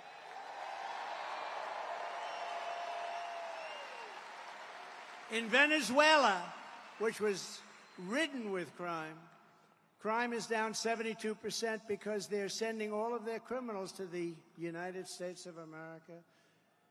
Now think of it. Next year, what we'll do? Oh, if they win, I never want to say, I never say, we're going to win. They cheat like hell. We got to get out. We got to, too big to rig and all that stuff. But if they ever got in, we will have another meeting. We'll do it in Venezuela because it'll be much safer than any place in the United States. Because by that time, we'll have all the criminals from all over the world in our country, because that's what's happening. You're not going to teach a criminal not to be a criminal. It's just not going to happen. Maybe a little bit, but you're not going to happen. One of the countries, the president of the country, I don't want to really mention the name, but he's a nice guy. I know every one of them. They're very smart people. They're very sharp. They're at the top of their game. Our guy was not at the top, and this one is just, she never could be. By the way, lousy student, failed her law exams. Did you know that? She couldn't pass her bar. She couldn't pass her bar exams. Okay, does anyone know that? They're not going to do. They say that on NBC News. Ladies and gentlemen, we have breaking news. Kamala Harris could not pass her bar exams. But she's going to be a great president, right? No, she couldn't pass the bar exam. She couldn't pass anything. Couldn't pass everything. She couldn't pass anything. But just think of this.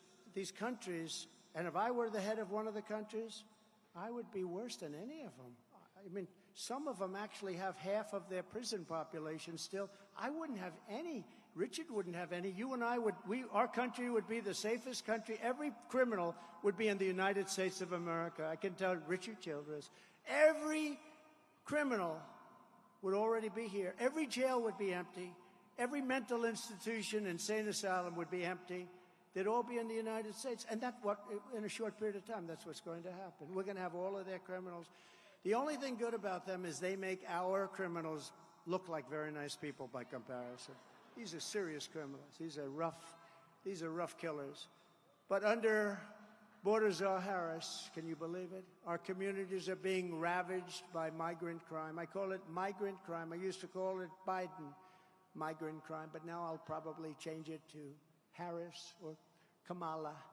You know, it took him about, 4 years to pronounce her name right, and then she did an overthrow.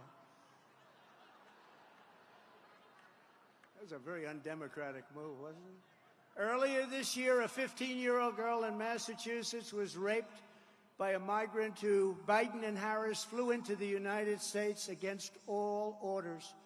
In upstate New York 2 months ago, another 15-year-old girl was attacked by an illegal alien that just walked into our country, assaulted with a metal pipe, abducted, driven to an isolated area, raped and killed. And in Texas last month, 12-year-old Jocelyn Nungari was tied up, sexually assaulted, and strangled to death by 2 illegal aliens who Biden and Harris released into the United States and refused to get them out. What kind of a vice president or what kind of a border czar allows these monsters to come into our country? And this is just a small portion. These people are here now by the hundreds of thousands. And remember this, it's like anything else. They're just getting comfortable. They've just gotten here a little while ago. So you haven't seen the kind of crime that's going to be inflicted on our country. They're just getting comfortable. They're getting used to being here. They don't know about the words politically correct yet when you catch them and you do nothing, and then you catch them again and do nothing. They don't know. The only time they do something, if it happens to be Trump, because he talks about how the rigged election was a disgrace. Oh, he should get the electric chair because he said the election was rigged. But if you rape and kill somebody and strangle them and dump them in a creek, that's okay with these people because they're crazy. And we don't want these people running our country anymore.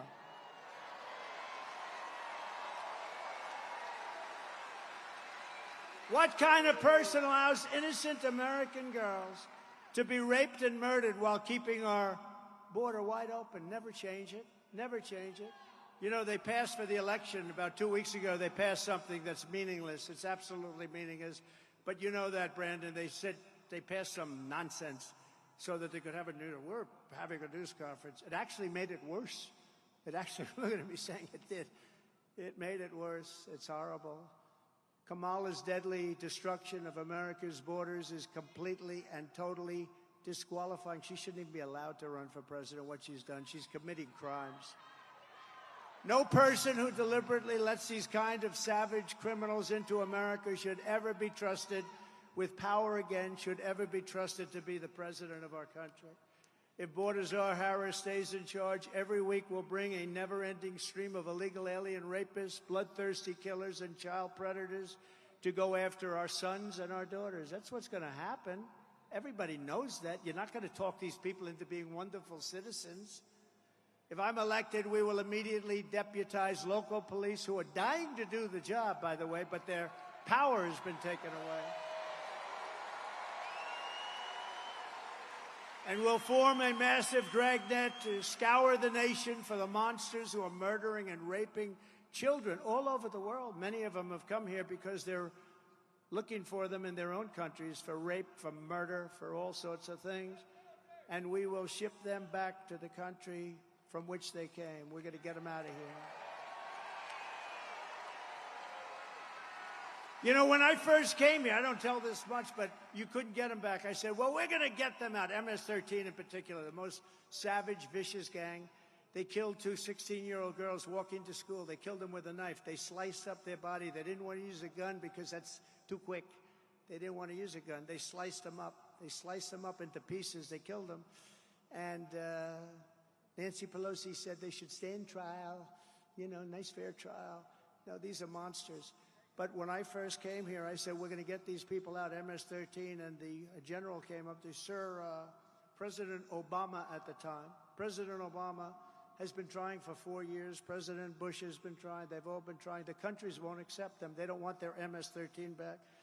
I said, really, you can't get it back? No, sir. What they do is they put major big aircraft, commercial aircraft, on their runways so that when we're getting nearby, we can't land, sir. And then they clog up the roads, right, Brandon? They clog up. He knows because he was trying to send them back. They couldn't send them back. Then they clog up the roads so the buses and cars, every way, you can't get back into their countries. And they tell the people, we'll give you the death penalty if you come back in. Other than that, they're quite friendly, actually. So I said, really, they won't accept them? Yes, sir, we have to live with them. I said, we're not going to live with them. I asked, how much money do, like, Honduras and Guatemala, El Salvador, Mexico, how much money do they get from us for economic development and aid? Sir, we pay them $750 million a year. Now, that's peanuts compared to all of it, but still a lot of money. We pay them $750 million a year, sir. I said, tell them that we're not paying any more. They're in default. We're not giving them the money. We're not giving them any more money, Brandon. We're not giving. You were there, right? You were there. So we notified them, you're not getting any more money. The three countries in particular, El Salvador, Guatemala, Honduras, rough countries. And they were sending all of their criminals into our country. I said, we're sending them back, and you're not going to put any airplanes on the runway, and you're not going to clog up the roads. We're sending them back. But I said, how much money? $750. Inform them that they're not getting any more money. There's no more aid. We call it aid because we're stupid. We call it aid. You're not getting any more aid. There will be no more aid to your country. And the next morning, I got a call separately from all three presidents of these countries. They're very streetwise guy. They're very streetwise people. And they called me. And they said, sir, there must be a misunderstanding. I said, what's up? He goes, sir, you have stopped sending our aid to us. I said, that's right, because you're not letting the criminals that you sent in caravans and otherwise you sent into our country. You're not letting them go back to your country because we said, well, sir, I'd like to talk about that. We would be delighted to take MS-13 back into our country. And all three countries the same exact. And we sent them back, Tom Homan and all our guys, right? And that guy right there. We sent them back at record levels like nobody's ever seen. Stand up, Brandon. Brandon Judd.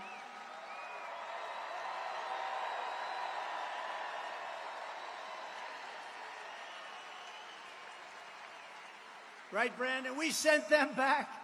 Brandon was shocked because he was the head of the Border Patrol. And I'll tell you a little secret. He's not supposed to endorse anybody. He's really not. But he got so fed up with the incompetent people that when I ran, he said, I don't care. I'm endorsing Trump. I said, you're not supposed to do it. I said, I don't. And he never wavered, did he? He never wavered. Him and his whole group of people, they're incredible. These are incredible people. You know, it's much easier for him not to do the job. But they don't want that. They want to straighten out our country. They love the country as much as anybody in this room. They want to work. It's risky. It's dangerous. They don't want to not do their job. They want to make our borders strong and our country safe. And we're going to be doing that in 6 months. We're going to be doing that. You know, unfortunately, we have to wait till January 20th. But I can tell you that November 5th will be the most important day in the history of our country.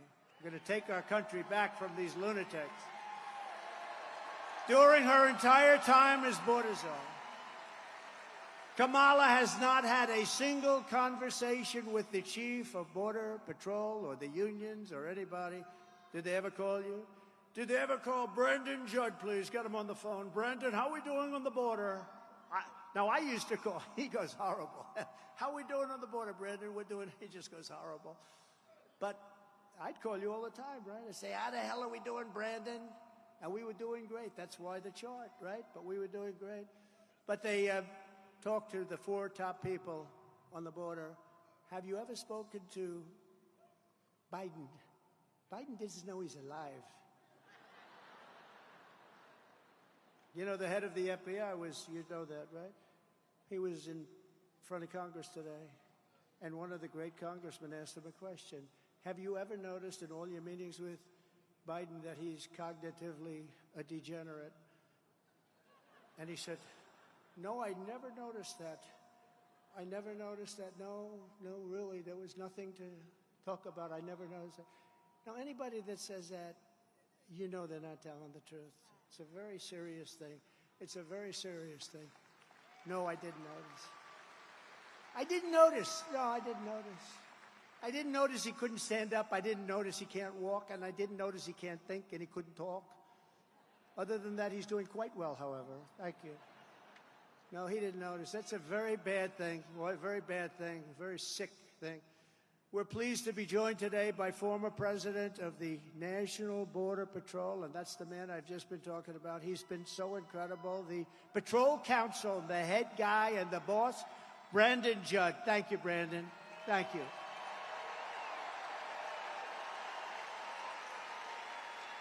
And Brandon, can you come up and say a couple of words? We have time. Do we have time? Come on, Brandon Judd. Come on, Brandon. And I'll bet you he can beat me up those. I'll bet you he can beat me up those stairs. Remember when Biden challenged him to a golf match, and yet Trump was just playing with Bryson DeChambeau? You beat him, didn't you? Look, I lived this. Under 5 presidents, I worked under 5 presidents. Never have we seen a more secure border. You know this. This isn't a secret. The most secure border we've ever had was under Donald Trump.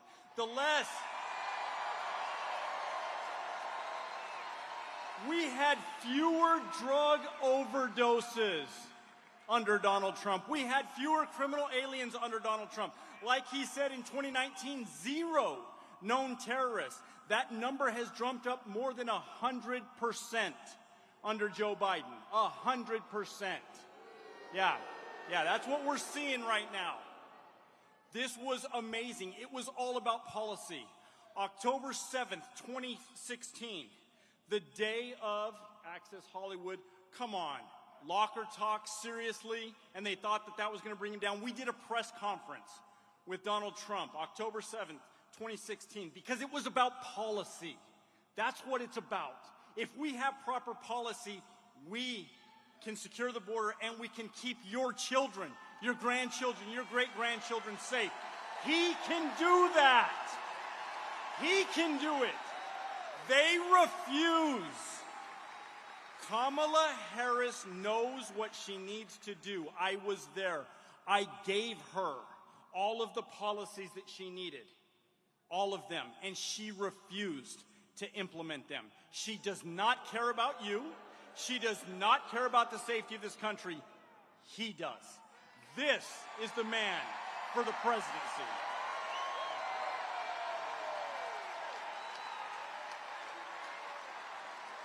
Thank you. Wow. That was great. Thank you, Brandon. Thank you very much. He does some job. He does some job. Now that she's running for president, Kamala is suddenly trying to transform her personality to pretend she is tough on crime. She's so bad on crime. In fact, Kamala Harris was the original Marxist district attorney. She was the first of them. You know, you hear all about them in Philadelphia and Los Angeles. She was the first. She was worse than any of them. She supports ending cash bail nationwide. She wants no bail. If you murder somebody, just go home and relax. Murder a couple of other people. Which means releasing violent criminals immediately after arrest. She supports stripping police officers of legal protections, ending jail sentences for parole violators. And in 2020, she helped raise $35 million to bail out criminals released from jail after they shot at our police, looted stores, sexually assaulted innocent victims, and committed many other very serious crimes. She was giving them money and bailing them out. One of the dangerous criminals Kamala helped bail out of jail was Sean Michael Tillman. You know that name, a repeat offender who, with Harris's help, was set free. He then went on to murder a man on a train platform in St. Paul, Minnesota, shooting him in cold blood 6 times, lying on the ground. Shot him in the head and in the torso 6 times. Kamala Harris wants to be the president for savage criminals, illegal aliens. I will be the president for law-abiding Americans of every race, religion, color, and creed. And I will stop the Democrats' party war. Remember this. The Democrats, they have a war going with police. They have a war. They don't want to talk about it, but they want it. The Democrat Party has a war on with police. We will stand up to the Marxist district attorneys. Defund the police. That's what they want, defund. They want to defund. She wants to defund the police. Now, she's pulled back on it, but that's where she is going. Does anybody even understand the concept? That's like open borders. That's like men and women's sports. The same thing. I think it's maybe even crazier than any of them. We will give our police back their power, protection, respect that they deserve. We're going to give them back the respect that they deserve. Today, I am honored to receive the official endorsement of the National Association of Police Organizations, which is the largest in our country. It represents 250,000 police officers nationwide. It's such an honor to get it. To me, that's a great honor. To me, that's something that means the largest anywhere in the United States. It's the greatest people. I'd like to ask their president, Mick McHale, to come up and say a few words, please. Thank you. Thank you, Mick.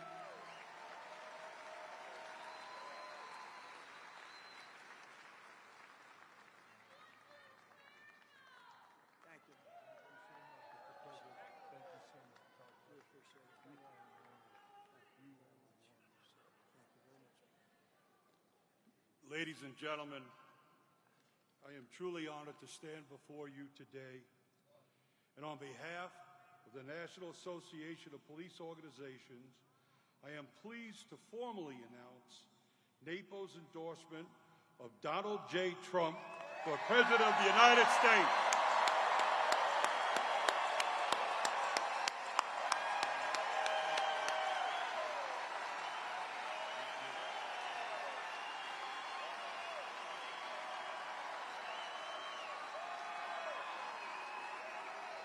If I may, as President, President Trump directed the Attorney General to aggressively prosecute those who attack officers for simply being in a uniform.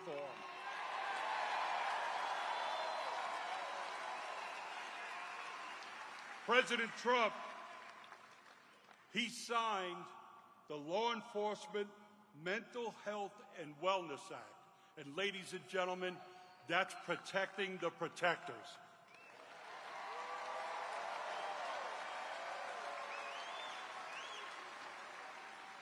President Trump also signed the ability for surplus military equipment to once again be used to protect you, the citizens, not to take your rights.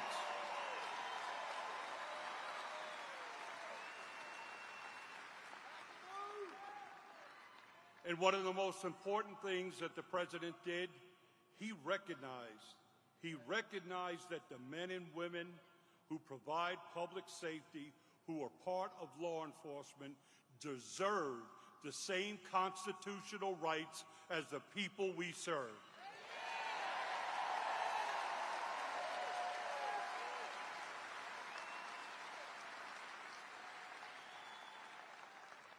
Mr. President, once again, we are proud and pleased to support your campaign, and we are here for anything that you ever may need. God bless you, and God bless the United States of America.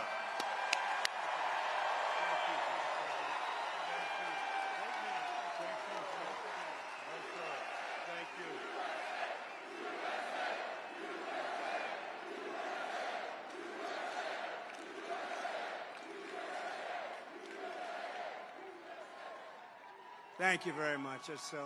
That's a big one. That's something that means a lot to all of us in this room. It's no wonder the Democrat Party and their thugs are so desperate to stop us. They know that we are the only ones who can stop them. We're the only ones. This is it. This is the big election coming up. This is it. This is going to be the biggest of them all. All of their persecution is only happening because I'm running for president and leading big in the polls, every one of them. And we're not just leading against Kamala, we're also leading against everyone, including big leads right here in the great state of North Carolina. We have a big lead. We have a big, beautiful lead. The radical left Democrats rigged the presidential election in 2020, and we're not going to allow them to rig the presidential election in 2024. You. Right, Michael? Every time the radical left Democrats, Marxists, communists, and fascists indict me, I consider it truly a great badge of honor. I never thought I'd be saying that, but I consider it a badge of honor because I'm being indicted for you. And never forget, our enemies want to take away my freedom because I will never, ever let them take away your freedom. I'll never let it happen. They want to silence me because I will never let them silence you. And in the end, they're not after me, they're after you. I just happen to be standing in their way, and I always will. Thank you. Thank you. We're pleased to be joined tonight by many great North Carolina patriots, including Congressman Richard Hudson. Where is Richard? Richard Hudson. Richard. He's a big, wonderful, wonderful guy, wonderful warrior, Richard. Thank you. A man who I've just been involved in from the day he first went in. I endorsed him. Everyone said, who is he? Turned out to be an incredible congressman, but now he's running for Attorney General, and he's going to be your next Attorney General, Dan Bishop. Where's Dan? Dan. Thank you, Dan. Thank you, Dan. Get out and vote for him. He's incredible. Great job. And you were a great guy. Richard, we're going to miss him in Congress, but that's okay. Great luck, Dan. Congressional candidates, Addison McDowell. Big victory, Addison. They're way ahead in the polls. Brad Knott. Thank you, Brad. Pat Harrigan. Thank you. Thank you, Pat. Good. Mark Harris. They like you. And the Speaker of the North Carolina House, a man who's done an incredible job. He gets it. He gets it. He really gets it. Tim Moore. Thank you, Tim. And when it came time to pick a chairman of the Republican National Committee and Convention and everything else having to do with national politics, I came to a man named Michael Whatley of North Carolina. And the reason is because at 10 o'clock in the evening, when we all had those televisions on, and I saw weird things happening, drops at 3:02 in the morning and all the things that were happening, North Carolina held totally steady. He had 602 lawyers working. He held it steady. And other states, I was leading by a lot, and all of a sudden people went to sleep. They thought that was over. And I said, no, because I know how bad these people are. But North Carolina had held steady. He was the head of your Republicans in North Carolina, did a phenomenal job. So I immediately called him. I said, let's do it. And I got him. Please stand up. Please stand up. You have done a fantastic job. Fantastic. And working with Laura Trump, what a team that is, right? She's doing a good job, right? And I said, don't worry about the votes. Just guard the votes, right? Just guard. We have all the votes you need. Just guard the votes. And he's doing that, and he's doing it at levels that nobody's seen before. And I hope we're going to have a big, beautiful surprise, because we're not going to let them steal this election. And they didn't do it in North Carolina. Thank you. Thank you, Michael. Great job. A wonderful gentleman who I met a little while ago, Michael Verardo, and he is a wounded warrior and just a highly respected guy. Michael, wherever you may be. Michael? Hi, Michael. Wow. You look good. I'm not messing with you, Michael. Wow.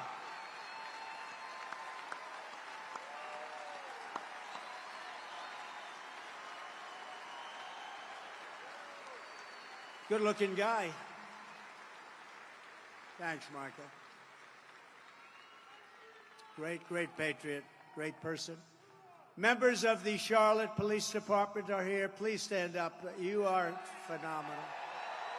What a job. What a job they do. Thank you. What a job they do. Thank you very much. And Chief of the Catawba Nation, Brian Harris. Brian, where are you, Brian? They've been so supportive. They've been so supportive. Thank you very much. From the moment we take back the White House from Kamala Harris, they switch. It's every day. Next week they'll have somebody else when they find out how bad she is. She's worse than he is. But when we take it back from Kamala and crooked Joe Biden, the most crooked president we've ever had, I believe we are going to have the 4 greatest years in the history of our country. We're going to do it. We're going to do it fair. Starting on day 1, we will end inflation and make America affordable again. Inflation is killing our people. They've got inflation. I think real inflation is closer to 50%. They like to say 23, 24%. No, they don't add everything. I think, look at interest rates. They're through the roof. Nobody can buy a house. You can't get the money even if you want it. To bring down the prices of all goods, we will stop the Biden-Harris war on American energy, and we will drill, baby, drill.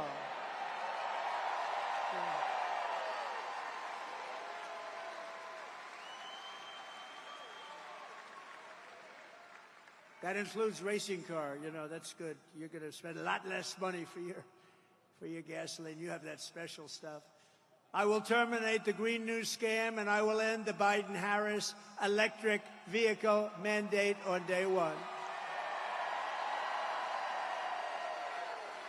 And we already gave you the largest tax cuts in history, but we will pass massive tax cuts for workers, and that includes, remember, no tax on tips.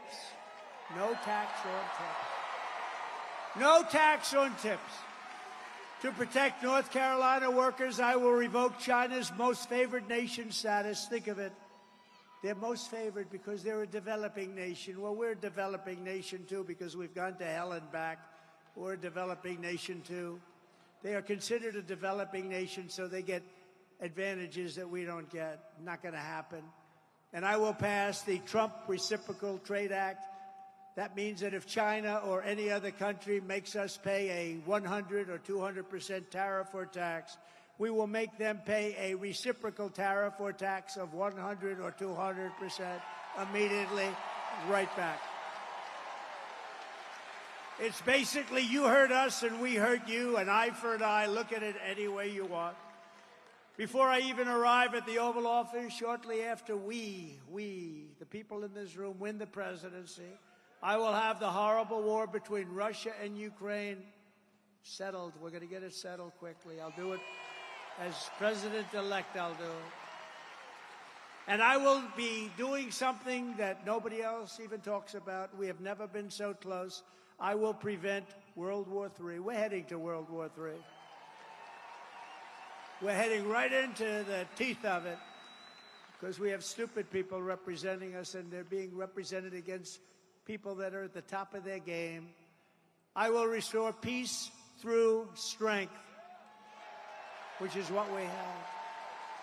And in my next term, we will build a great Iron Dome missile defense shield over our country, a dome the likes of which nobody has ever seen before, and it will be entirely made in the USA.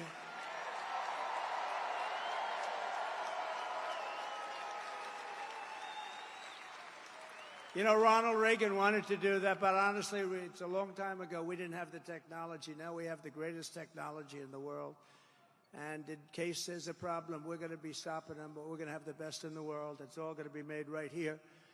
I will not cut one penny from Social Security or Medicare, and I will not raise the retirement age. One day. I won't even raise it by one day. And, you know, they're talking about, she's talking about lifting the retirement age. She's going to have to, because they're putting a lot of the illegal aliens that are coming into our country. They're going into Social Security and Medicare. They're going into a hospital.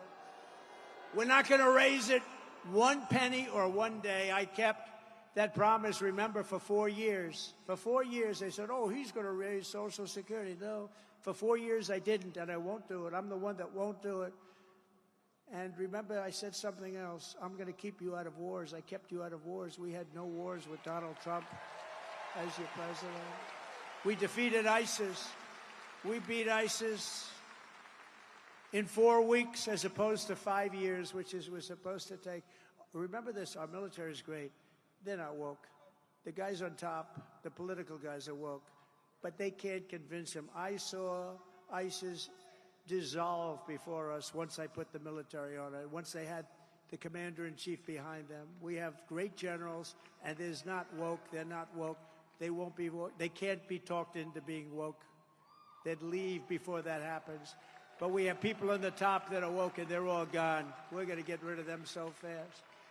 We're going to rebuild our cities into beacons of hope, safety, and beauty better than they've ever been before. We'll have to work with Democrat governors and mayors in many cases, but we're going to rebuild our cities.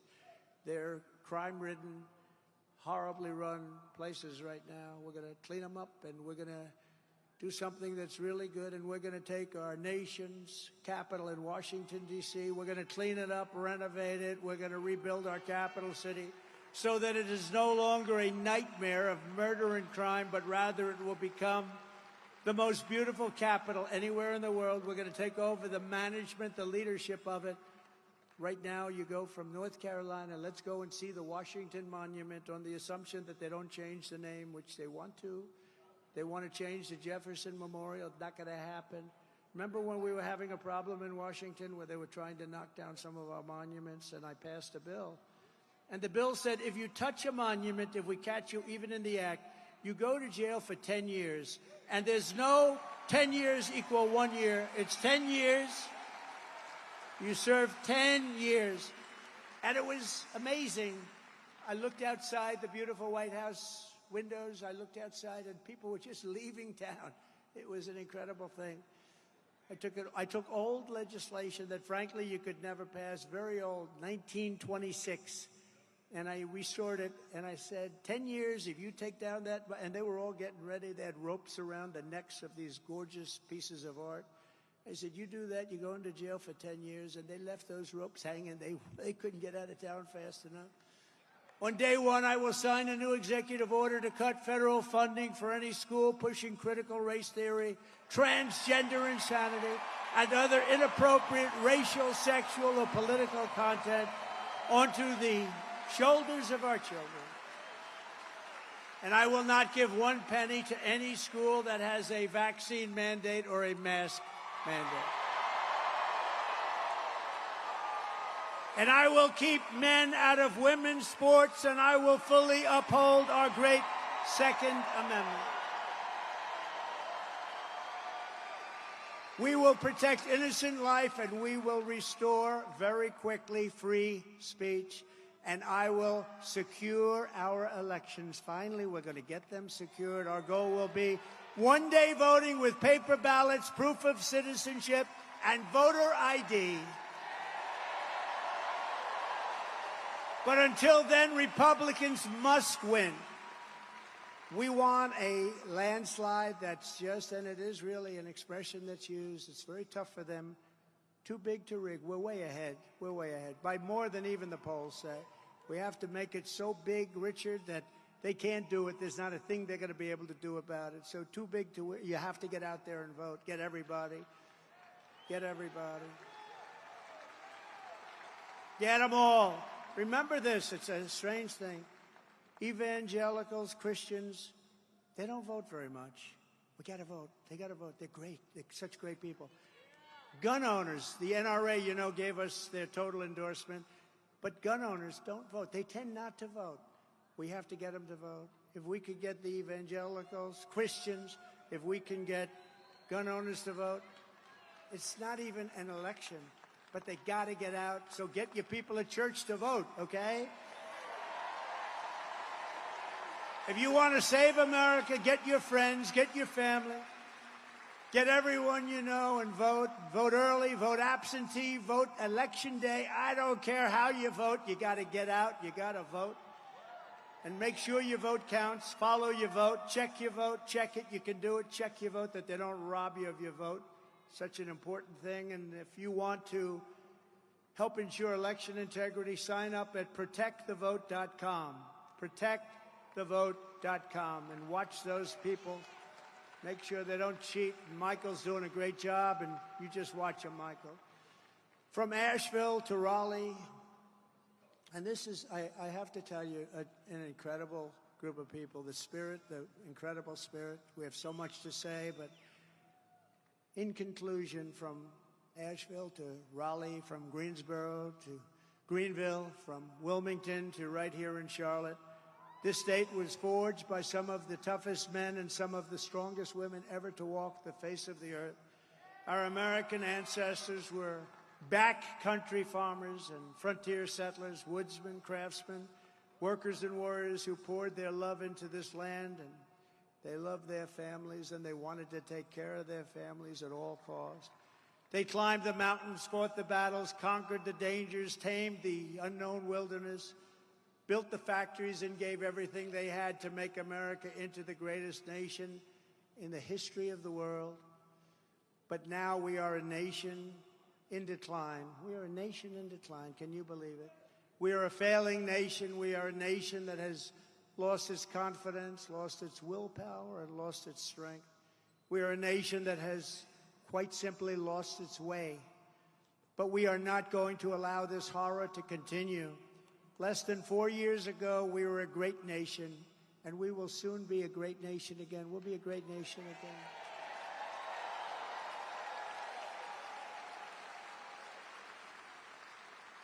With our leadership, every disaster Joe Biden and Kamala Harris have created can be fixed, and can be fixed very quickly. Every problem can be solved, and every wrong can be rectified. By this time next year, America's borders will be strong, sealed, and secure. Inflation will be in full retreat. Our economy will be roaring back. Optimism will be surging. The American dream will be thriving again for citizens of every race, religion, color, and creed. Law and justice will reign all throughout our land. Freedom will be restored. The flame of liberty will be burning bright. Joe Biden and Kamala Harris, the worst administration in the history of our country, will be a fading memory of the past. And our great silent majority, including the once forgotten men and women of our country, will be the one shaping America's magnificent future when I am the 47th President of the United States.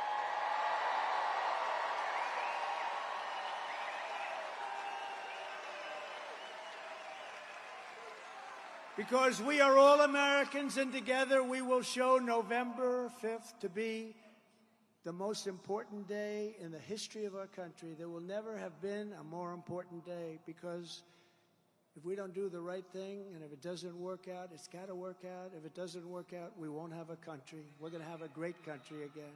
We're going to have a great country again.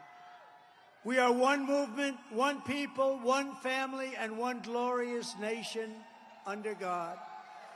And together we will make America powerful again. We will make America wealthy again. We will make America strong again. We will make America proud again. We will make America safe again. We will make America free again. And we will make America great again. Thank you very much. Thank you. God bless you all. Thank you, North Carolina. Thank you very much.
1, 2.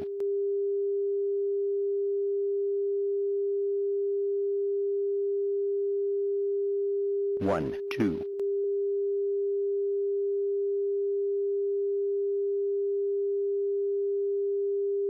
1, 2.